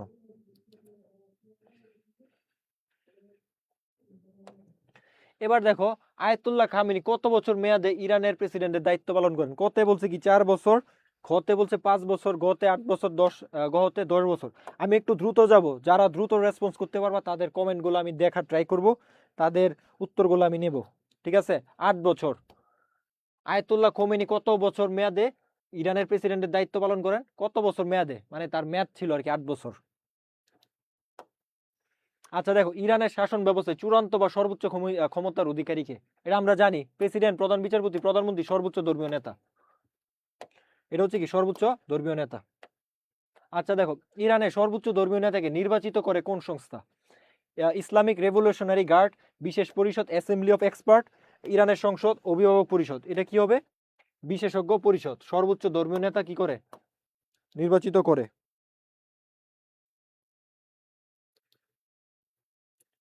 আচ্ছা দেখো, এবার আসো, আয়াতুল্লাহ আল খামেনি কত সালে এবং কোথায় জন্মগ্রহণ করে? এটা হবে কি 1939 সালে হাত শহরে। ঠিক আছে, আয়াতুল্লাহ আল খামেনি থেকে একটা প্রশ্ন আসবে, দেখো। ইরানের সশস্ত্র বাহিনী এবং ইসলামিক রেভলিউশনারি গার্ড কোরের প্রধান কে? মানে কি আইআরজিসি। এই যে তোমরা আইআরজিসির কথা শোনো না, এটার কমান্ডার কে? প্রেসিডেন্ট, প্রতিরক্ষা মন্ত্রী, সর্বোচ্চ নেতা, সংসদ স্পিকার। এটা হচ্ছে কি সর্বোচ্চ নেতা। হ্যাঁ, 94 ক।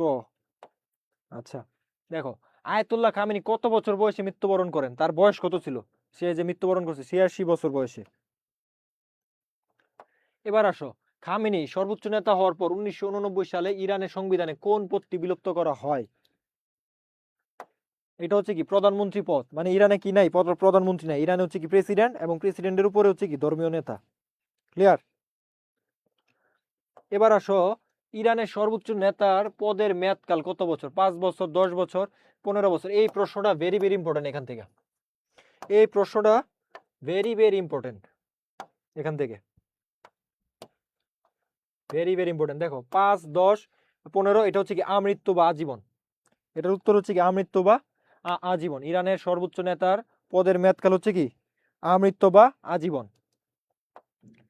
এবার আসো, ইরানের সর্বোচ্চ নেতার এটা তো গেলই।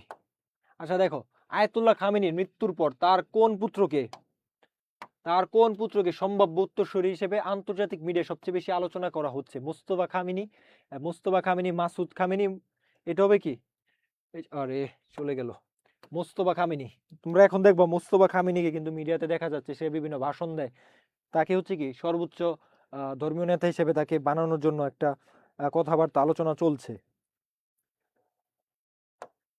এবার আসো, ইরানের বিখ্যাত ইসলামিক বিপ্লব কত সালে সংগঠিত হয়েছিল? এই যে আবার এই প্রশ্নটা বারবার রিপিট হচ্ছে, আমার মনে হয় কি প্রশ্নটা চলে আসবে, এই প্রশ্নটা কি চলে আসবে। কত সালে ইসলামী বিপ্লব হয়েছিল? 1979 সালে। প্রশ্নটা কি হবে? চলে আসবে।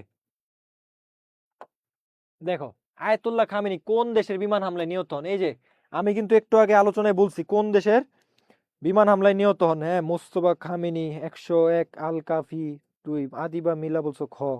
আচ্ছা, কি হবে? যুক্তরাজ্য, ফ্রান্স, যুক্তরাষ্ট্র, ইসরায়েল, সৌদি আরব, ইউএ, নেটো বাহিনী। আমরা সবাই জানি যুক্তরাষ্ট্র এবং ইসরায়েল মিলে কি করছে? বিমান হামলা করছে, এবং সেই হামলায় তিনি মারা যান, ইন্তেকাল করেন। আচ্ছা, বিশ্ব ব্যাংকের সর্বশেষ মূল্যায়নে বাংলাদেশকে কোন ধরনের দেশের তালিকায় অন্তর্ভুক্তি করা হয়েছে? এটা কিন্তু অলরেডি বলছি। উচ্চ আয়ের দেশ, নিম্ন আয়ের দেশ, উচ্চ মধ্যমায়, নিম্ন মধ্যমায়। এটা হবে কি নিম্ন মধ্যমায়ের দেশ, নিম্ন মধ্যমায়ের। এই যে সঠিক উত্তর হচ্ছে নিম্ন মধ্যমায়। আচ্ছা দেখো, সম্প্রতি নিম্ন মধ্যমায়ের দেশ থেকে উচ্চ মধ্যমায়ের দেশ উন্নতি হওয়া দেশের সংখ্যা কয়টি? এই যে এটা আবার রিপিট হয়েছে কি 5টি। 5টা দেশের নামও কিন্তু আমি বলে দিছি। দেখো, সম্প্রতি নিম্ন মধ্যমায়ের দেশ থেকে উচ্চ মধ্যমায়ের দেশে উন্নতি হওয়া একমাত্র দক্ষিণ এশিয়ান দেশ। এই প্রশ্নটা আসবে, এই প্রশ্নটা ভেরি ভেরি ইম্পর্টেন্ট, এই প্রশ্নটা very very important. 105 number, 105 number প্রশ্নটা ভেরি ভেরি ইম্পর্টেন্ট। মানে কি দক্ষিণ এশিয়ার একটা দেশ, আমি কিন্তু অলরেডি বলছি দেশের নাম। 5টা দেশের কথা কিন্তু বলছি, 5টা দেশের মধ্যে কিন্তু একটা দেশ দক্ষিণ এশিয়াতে আছে। এই দেশটা দেউলিয়া হয়ে গেছিল, বুঝছো? ইভেন বাংলাদেশের মতো একটা দেশের কাছ থেকে কিন্তু এই দেশ ঋণ নিয়েছিল। তো I think you can understand এই দেশটার নাম কি। ভিয়েতনাম, ভারত, বাংলাদেশ, না শ্রীলঙ্কা? শ্রীলঙ্কা। ওকে, দেখো, জনপ্রিয় শিশু তোর সাহিত্যে অ্যালাইস অ্যাডভেঞ্চার ইন ওয়ান্ডারল্যান্ডের রচয়িতা কে? Luis Carroll. আচ্ছা দেখো, চলতি বছর যুক্তরাষ্ট্রের স্বাধীনতার, very very important, international part থেকে। না, ভিয়েতনাম না, ভিয়েতনাম না, শ্রীলঙ্কা হবে। যে চলতি বছরে যুক্তরাষ্ট্রের স্বাধীনতা ঘোষণার কততম বার্ষিকী পালিত হয়? এটা কি হবে বলো তো? কতে কি বলছে? 350, খতে বলছে 275, গতে বলছে 250, 175তম। ইন্টারেস্টিং বিষয় হচ্ছে কি, এবছর যুক্তরাষ্ট্রের স্বাধীনতা বাংলাদেশ উদযাপন করেছে। বাংলাদেশের সংসদের দক্ষিণ প্লাজায় যুক্তরাষ্ট্রের স্বাধীনতা দিবস পালিত হয়েছে খুব আনুষ্ঠানিকভাবে। কততম স্বাধীনতা দিবস পালিত হয়েছে? এটা পরীক্ষা প্রশ্ন আসতে পারে। 250তম। এটা হচ্ছে কি 250তম। এবার আসো, এই যে কেপ বাদ্রে, এই যে কেপ বাদ্রের কথা তোমরা সবাই জানো, ওই দিন আর্জেন্টিনার সাথে খেললো, খুব ভালো খেলতেছে। আচ্ছা, কেপ বাদ্রে কোন মহাদেশে অবস্থিত? এটা বলো তো, কেপ বাদ্রে কোন মহাদেশে অবস্থিত? কোন মহাদেশে কেপ বাদ্রে অবস্থিত? কেপ বাদ্রে হচ্ছে কি আফ্রিকাতে অবস্থিত। আফ্রিকা মহাদেশের একটা ছোট্ট একটা দ্বীপরাষ্ট্র হচ্ছে কি কেপ বাদ্রে। এখানে বলছে কেপ বাদ্রের মুদ্রার নাম কি? Dollar, escudo, ringgit, peso. এটা কি হবে? এস্কেডো। কেপ বাদ্রে কোন মহাদেশে? আফ্রিকা মহাদেশে। হ্যাঁ, অনেকে বলছো সাদিয়া আফরিন, হ্যাঁ 250তম প্রত্যক্রয়, হ্যাঁ ডি, হ্যাঁ ঠিক আছে, হ্যাঁ ঠিক আছে। এসকোড হচ্ছে কি কেপ বাদ্রের মুদ্রা নাম। দেখো যুক্তরাষ্ট্র কোন দেশের কাছ থেকে স্ট্যাচু অফ লিবার্টি উপস্বরূপ পায়? এটা ইম্পর্টেন্ট, এটা কিন্তু সাম্প্রতিক না, এটা কিন্তু ব্যাকগ্রাউন্ড থেকে প্রশ্নটা আসছে। রাশিয়া, যুক্তরাজ্য, চীন, ফ্রান্স। ফ্রান্স করছে কি যুক্তরাষ্ট্রকে স্বাধীনতা দিবস উপলক্ষে স্ট্যাচু অফ লিবার্টি দিয়েছিল। ওই যে দেখবা কি যুক্তরাষ্ট্রের নিউ ইয়র্কে একটা ভাস্কর্য আছে, মাথার মধ্যে হচ্ছে একটা মানে ইয়ার মতো তাজের মতো কিছু একটা, হাতে হচ্ছে একটা লাইটের মতো কিছু, আরেক হাতে হচ্ছে কি বই, স্ট্যাচু অফ লিবার্টি। এটা হচ্ছে কি ফ্রান্স তাকে উপহার দিয়েছিল। এবার আসো 2026 সালে নেটোর শীর্ষ সম্মেলন কোথায় অনুষ্ঠিত হবে? প্রশ্নটা খুবই গুরুত্বপূর্ণ। নেটোর পূর্ণ রূপ কি? নেটোর পূর্ণ রূপ কি? North Atlantic treaty organization. ঠিক আছে, নর্থ আটলান্টিক ট্রিটি অর্গানাইজেশন। ঠিক আছে, নর্থ আটলান্টিক ট্রিটি অর্গানাইজেশন। আমি বারবার বলছি নেটোর পূর্ণ রূপটা কি, মনে রাখবা, পরীক্ষায় আসতে পারে। নেটোর শীর্ষ সম্মেলন কোথায় হবে? আঙ্কারা তুরস্ক, Brussels Belgium, Jakarta Indonesia, Kuala Lumpur Malaysia. এটা হবে কি? এটা হবে কি আঙ্কারা তুরস্কতে। বুঝছো, নেটোর শীর্ষ সম্মেলন আঙ্কারা তুরস্কতে অনুষ্ঠিত হবে। ফ্রান্স, হ্যাঁ হ্যাঁ ফ্রান্স, ফ্রান্স, হ্যাঁ ঠিক আছে, যারা ফ্রান্স বলছো তারা কারেক্ট। ওকে, আমরা নেক্সট প্রশ্নে যাই। দেখো নেটোর বর্তমান সদস্য সংখ্যা কত? Very very important. নেটোর বর্তমান সদস্য সংখ্যা কত এটা বলো, ভেরি ভেরি ইম্পর্টেন্ট।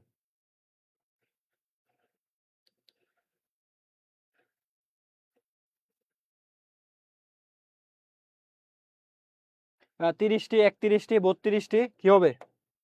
নেটোর বর্তমান সদস্য সংখ্যা 32টি। এবং সর্বশেষ সদস্য দেশ কোনটা?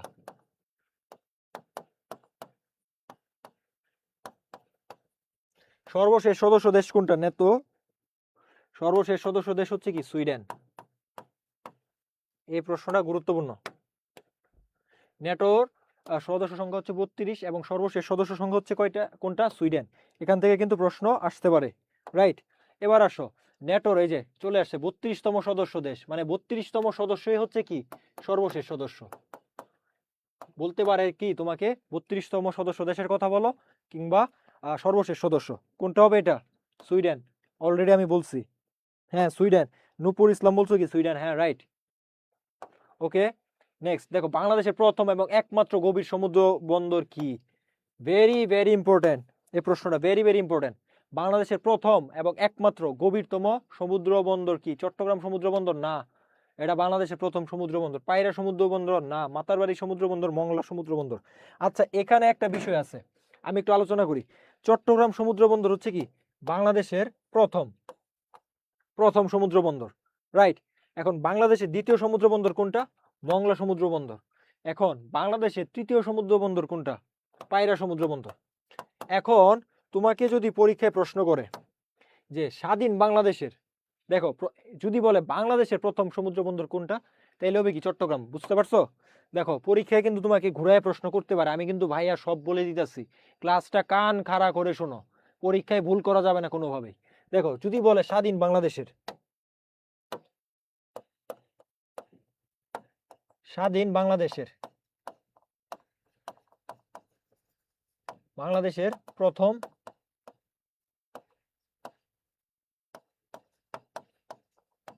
কোনটি, যদি বলে স্বাধীন বাংলাদেশের প্রথম সমুদ্র বন্দর কোনটি, সেক্ষেত্রে হবে কি পায়রা সমুদ্র বন্দর।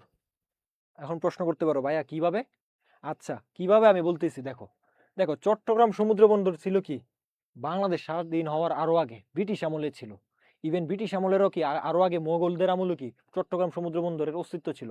তার মানে কি এটা ব্রিটিশ আমলে ছিল। তো দ্বিতীয় যে সমুদ্র বন্দরটা, এই যে মোংলা সমুদ্র বন্দর, এটা কি ছিল পাকিস্তান আমলে এই সমুদ্র বন্দরটা করা হয়েছে, ঠিক আছে, সুন্দরবনে। বুঝতে পারছো? আর এই তৃতীয় যে সমুদ্র বন্দরটা, তৃতীয় সমুদ্র বন্দরটা কোথায় অবস্থিত? হ্যাঁ, পটুয়াখালী। পটুয়াখালীতে। মানে কি বাংলাদেশ স্বাধীন হওয়ার পরে এই একমাত্র একটা সমুদ্র বন্দর করা হয়েছে। তার মানে কি আরেকটা যে সমুদ্র বন্দর বাকি আছে, মাতারবাড়ি সমুদ্র বন্দর, তাহলে এটা আবার কি? এটা হচ্ছে কি বাংলাদেশের একমাত্র একমাত্র কি প্রথম এবং কি গভীর সমুদ্র বন্দর। বুঝছো? প্রথম এবং গভীর সমুদ্র বন্দর। এখন আরেকটা প্রশ্ন করতে পারো যে সমুদ্র বন্দর এবং গভীর সমুদ্র বন্দরের মধ্যে পার্থক্য কি?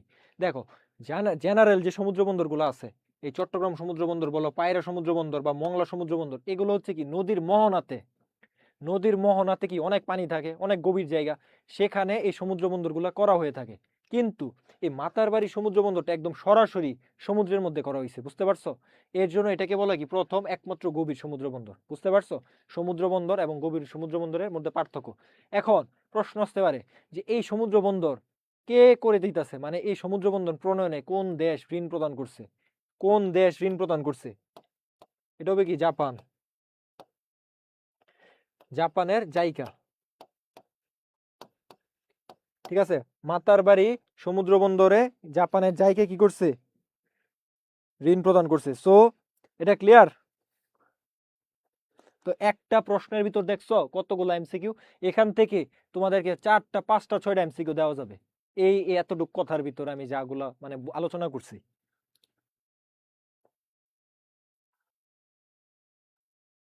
আচ্ছা, আমরা নেক্সট প্রশ্নে যাই।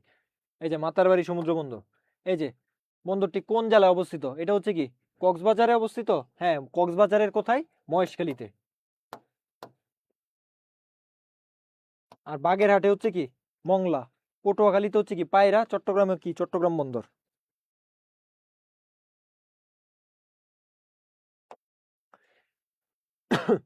এবার আসো, বাংলাদেশের মাথা পিছু আয় কত মার্কিন ডলার? গুরুত্বপূর্ণ কিন্তু।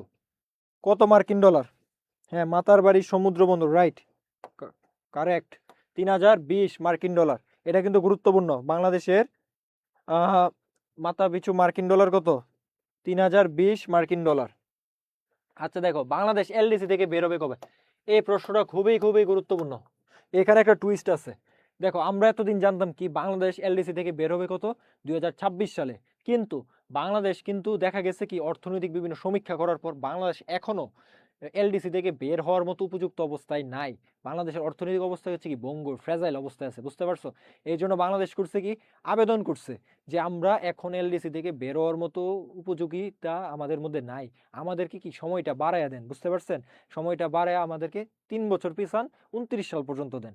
তার মানে কি 2026-এ এলডিসি থেকে বের হওয়ার কথা ছিল, কিন্তু এলডিসি থেকে 2026-এ বের হবে না। বের হবে কখন? 2029 সালে। সো এই প্রশ্নটা বুঝতে পারছো? এই প্রশ্নটা এর জন্য ইম্পর্টেন্ট, কারণ কি এই প্রশ্ন থেকে তোমাদেরকে প্যাচ লাগাইতে পারে। তো 24শে নভেম্বর 2029 এটা হবে কি আনসার। কিন্তু 24শে নভেম্বর 2026-এ কি বের হওয়ার কথা ছিল, কিন্তু কি বের হতে পারে নাই। এই প্রশ্নটা গুরুত্বপূর্ণ। এবার আসো, বাংলাদেশ জাতিসংঘ শান্তিরক্ষী প্রেরণে বাংলাদেশের অবস্থান কত? এটাও কও, এটা কি হবে? এটা বলো কি হবে? বাংলাদেশের অবস্থান কি হবে? প্রথম, দ্বিতীয়, তৃতীয়, চতুর্থ, এটা কি হবে? এটা হবে কি চতুর্থ।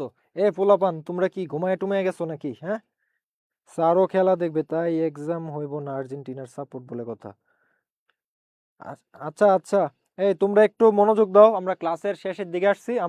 আমি বলছি কি ক্লাসের শেষে গুরুত্বপূর্ণ কিছু বিষয় তোমাদেরকে দাগায় দিব, গুরুত্বপূর্ণ রিপোর্ট, সমীক্ষা, পুরস্কারের বিষয়গুলো। সো শেষ পর্যন্ত ক্লাসটা করবা, ক্লাসটা কিন্তু ইম্পর্টেন্ট। সো চতুর্থ, শান্তিরক্ষী প্রেরণে বাংলাদেশের অবস্থান কত? চতুর্থ। এই যে এটা ছিল আমাদের এমসিকিউর পার্ট। এবার আমি বলছি কি তোমাদেরকে রিপোর্ট নিয়ে আলোচনা করবো। রিপোর্ট, সম্মেলন, পুরস্কার এবং উল্লেখযোগ্য তথ্য, এগুলা থেকে কিন্তু প্রশ্ন আসেই। সো আমি তোমাদেরকে এই রিপোর্টগুলো দাগায় দিব। এখন আর তোমাদেরকে এই রিপোর্টটা আমি দাগায় দিচ্ছি, তোমরা মনোযোগ দিয়ে দেখবা, স্ক্রিনশট নিয়ে রাখবা পরে। এবার আসো দেখো, রিপোর্ট এবং সমীক্ষা। এখন আমি কারো কমেন্ট পড়বো না, এখন আমি শুধু রিপোর্ট দেখাবো। দেখো দেখো রিপোর্টের নাম কি? শান্তিরক্ষী প্রেরণে 2026-এ শীর্ষ দেশ কত? নেপাল। এবং বাংলাদেশের অবস্থান কত? চতুর্থ। ইম্পর্টেন্ট। এবার আসো, প্রবাসী আয় সূচকে। দেখো শীর্ষ দেশ কে? ভারত। মানে কি সবচেয়ে বেশি রেমিটেন্স অর্জন করে কে? ভারত। বাংলাদেশের অবস্থান কত? সপ্তম। ক্লিয়ার? এবার আসো হেনলি পাসপোর্ট সূচকে শীর্ষ দেশ কি সিঙ্গাপুর, এটা ইম্পর্টেন্ট। সর্বনিম্ন দেশ কি সর্বনিম্ন দেশ আফগানিস্তান, যেহেতু বাংলাদেশের অবস্থান 95তম, এটা আসবে না যেহেতু এটা বাংলাদেশের মানে ডার্ক সাইড। ওকে, এবার আসো অর্থনৈতিক স্বাধীনতা সূচকে শীর্ষ দেশ কি সিঙ্গাপুর। দেখো শীর্ষ দেশে সিঙ্গাপুরে কি কি আছে, হেনলি পাসপোর্ট সূচক এবং কি অর্থনৈতিক স্বাধীনতা সূচকে কি শীর্ষে আছে কি সিঙ্গাপুর। বাংলাদেশের অবস্থান অনেক পিছে, মানে যেগুলোতে বাংলাদেশের অবস্থান পিছে এগুলো আসবে না। তোমাদেরকে একটা ট্রিক্স শিখিয়ে দিলাম, বুঝছো, যে এই রিপোর্টগুলোতে বাংলাদেশের অবস্থান অনেক পিছনে, এই রিপোর্টগুলো থেকে সাধারণত আসে না। এগুলো হচ্ছে কি বাংলাদেশের ডার্ক সাইড। ওকে, এবার দেখো বিশ্ব সুখ সূচকে শীর্ষ দেশ কে ফিনল্যান্ড। আচ্ছা, এই যে ফিনল্যান্ড, নরওয়ে, ডেনমার্ক, এই টাইপের এখান থেকে কিন্তু প্রশ্ন আসে প্রতি বছর। গণমাধ্যম সূচক, সুখ সূচক, মুক্ত সূচক। আচ্ছা, তোমাদের পরীক্ষায় একটা প্রশ্ন আসতে পারে যে সুখের gross domestic happiness, gross domestic happiness, gross domestic happiness GDH চালু করছে কি, মানে সুখের। আমরা কি জিএনপি জিডিপি চিনি না, কিন্তু একটা দেশ হচ্ছে কি তারা জিএনপি জিডিপি না দিয়ে হ্যাপিনেস সূচক চালু করছে। হ্যাপিনেস সূচক চালু করে কে, সুখের সূচক। সে দেশটা হচ্ছে কি ভুটান। ভুটান হচ্ছে কি তারা সুখের সূচক চালু করছে, এটা কিন্তু ইম্পর্টেন্ট। এবার দেখো মুক্ত গণমাধ্যম সূচকে শীর্ষ দেশকে নরওয়ে, শীর্ষ দেশকে নরওয়ে, এটা কিন্তু ইম্পর্টেন্ট। বৈশ্বিক সন্ত্রাসবাদ সূচক, এটা নন ইম্পর্টেন্ট। আর বৈশ্বিক শান্তি সূচকে এটা কিন্তু আবার ইম্পর্টেন্ট, আইসল্যান্ড। ঠিক আছে, আইনের শাসন সূচকে ডেনমার্ক। এগুলো যেগুলো দাগায় দিচ্ছে এগুলো ইম্পর্টেন্ট। আর এখান থেকে চতুর্থ এবং সপ্তম এই বাংলাদেশের এই দুইটা বিষয় একটু মনে রাখবা। এবার আসো আমরা পরের স্লাইডে যাই। এবার আসো আন্তর্জাতিক সংস্থার গুরুত্বপূর্ণ সম্মেলন, এখান থেকে একটা প্রশ্ন পাবা। এই যে আমি আমার প্রিভিয়াস ক্লাসেও কিন্তু G7 নিয়ে আলোচনা করছি, G7 নিয়ে বিস্তারিত কিন্তু আমি বলছি। তো আমার প্রিভিয়াস ক্লাসটা যারা মিস করেছো, তোমাদের কাছে রিকোয়েস্ট থাকবে আমার প্রিভিয়াস ক্লাসটা দেখে নিবা। দেখো G7 কততম, G7 52তম। সময়কাল কত, এত এত। কই অবস্থিত হয়েছে, ফ্রান্স, রাইট। 53তম, 53তম, একটু সামনে একটু মনে রাখতে হবে, 53তম কই হবে, যুক্তরাষ্ট্র। সো এই দুইটা কি গুরুত্বপূর্ণ। G7 আর G20 কই হয়েছে, মিয়ামি, যুক্তরাষ্ট্র, 20তম। ঠিক আছে, মিয়ামি, যুক্তরাষ্ট্র। এবার আসো 21 এবং 22, এই দুইটা মনে রাখলে হবে। এবার আসো ন্যাটো, ন্যাটোর সম্মেলন কইছে একটু আগে বললাম কি, আঙ্কারা, তুরস্কতে 2026 সালে ন্যাটোর সম্মেলন, রাইট। এবার আসো D8, নট এত গুরুত্বপূর্ণ না। এবার আসো আসিয়ান, আসিয়ানেরটা কইছে ফিলিপাইন, তোমরা সবাই জানো। ব্রিক্স, ব্রিক্সটা কিন্তু গুরুত্বপূর্ণ, 2026-এর ব্রিক্সের সম্মেলন কইছে দিল্লি, ভারত। দেখো আমি যেগুলো দাগাই দিচ্ছি এগুলো কিন্তু খুবই খুবই গুরুত্বপূর্ণ। দেখো আমি একটু সরে গেলাম, তোমরা যাতে এটা স্ক্রিনশট নিতে পারো।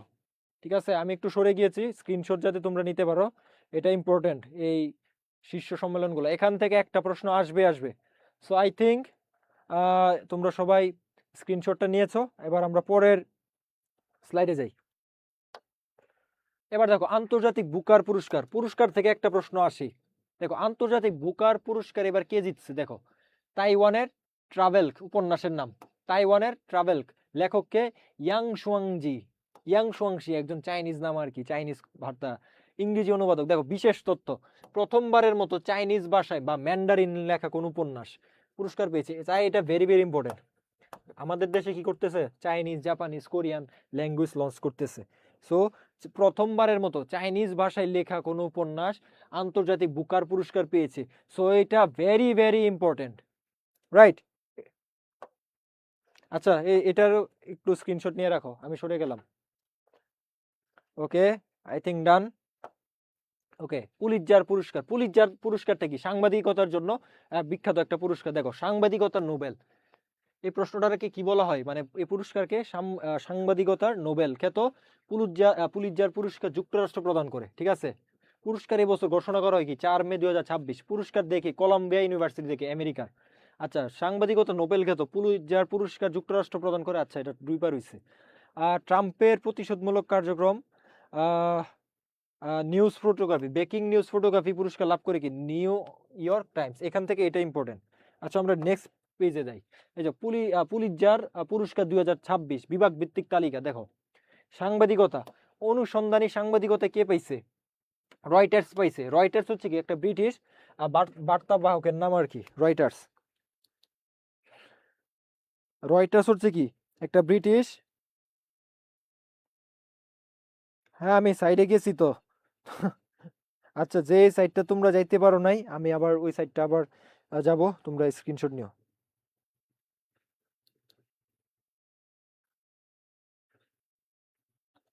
সো আচ্ছা, সাংবাদিকতায় রয়টার্স পাইছে। আচ্ছা, ব্রেকিং নিউজ ফটোগ্রাফিতে কে পাইছে? Daniel crown. এটা নট ইম্পর্টেন্ট। অনুসন্ধানমূলক প্রতিবেদন প্রাপ্ত সংস্থা কি? রয়টার্স। ঠিক আছে, এইটাই এখান থেকে ইম্পর্টেন্ট।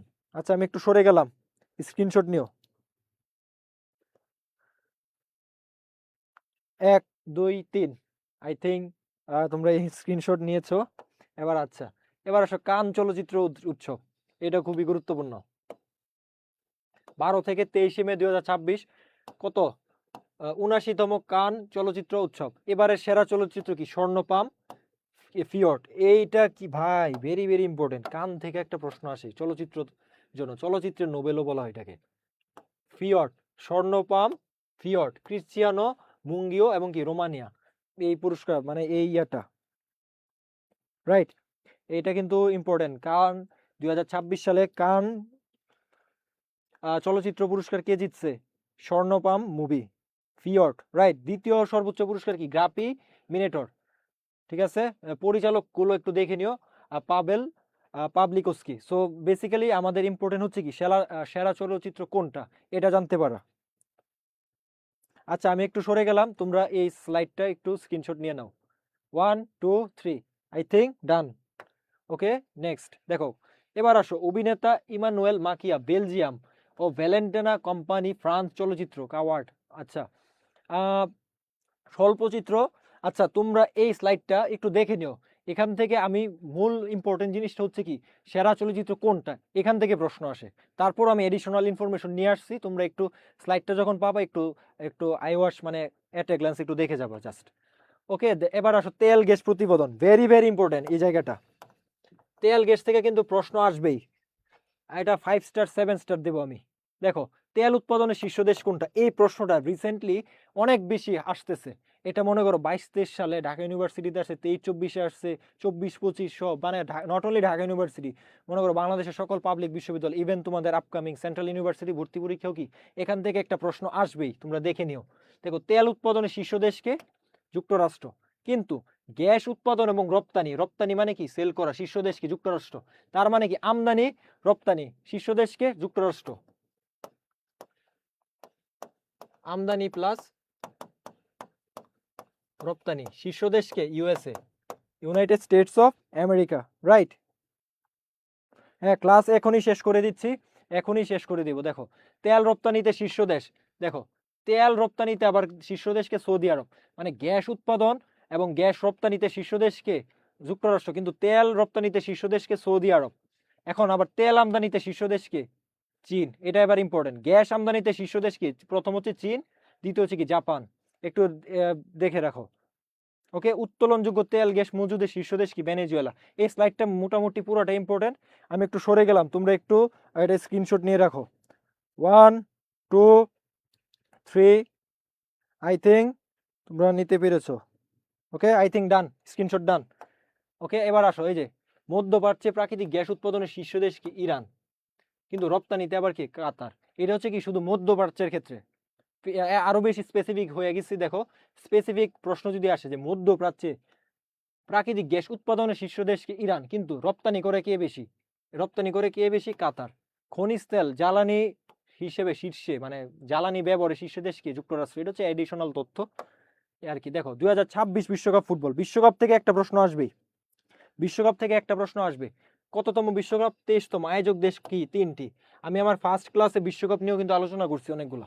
মোট গ্রুপ 12টি, অংশগ্রহণ করছে 48টি, মানে কি সবচেয়ে বেশি। এবারে হচ্ছে কি সবচেয়ে সবচেয়ে বেশি দল, সবচেয়ে বেশি দল, রাইট? ফাইনাল ম্যাচ কই হবে? MetLife stadium, new York. এটা ইম্পর্টেন্ট। ভেন্যু 16টি, ম্যাচ হবে 104টি। প্রথমবারের মতো আয়োজক কি? কানাডা। ঠিক আছে, ঠিক আছে। ওকে, 1 2 3 ক্লাসটা আই থিঙ্ক তোমরা স্ক্রিনশট নিয়েছো। এবার আমরা পরেরটাই যাই। দেখো, 26 সালের মাস্কট কি? 3টি। মাস্কট কয়টা? 3টা। এখান থেকে প্রশ্ন আসবে। দ্য ম্যাপল দ্য মুস, এটা কোন দেশের? কানাডা। জয়ান দু Jaguar, Mexico. And class the world eagle, এটা হচ্ছে কি? যুক্তরাষ্ট্র। মাস্কট থেকে একটা প্রশ্ন আসতে পারে। ফুটবলের বলের নাম কি? ট্রাইওন্ডার কি বলের নাম হচ্ছে কি ট্রাইওন্ডা। ডিজাইন কে করছে? এডিডাস। উদ্বোধনী ম্যাচ মেক্সিকো এবং সিটি। এবং এই মেক্সিকোটা ইম্পর্টেন্ট কেন? তিনবার মানে 3 বিশ্বকাপের উদ্বোধনী ম্যাচ আয়োজন করছে।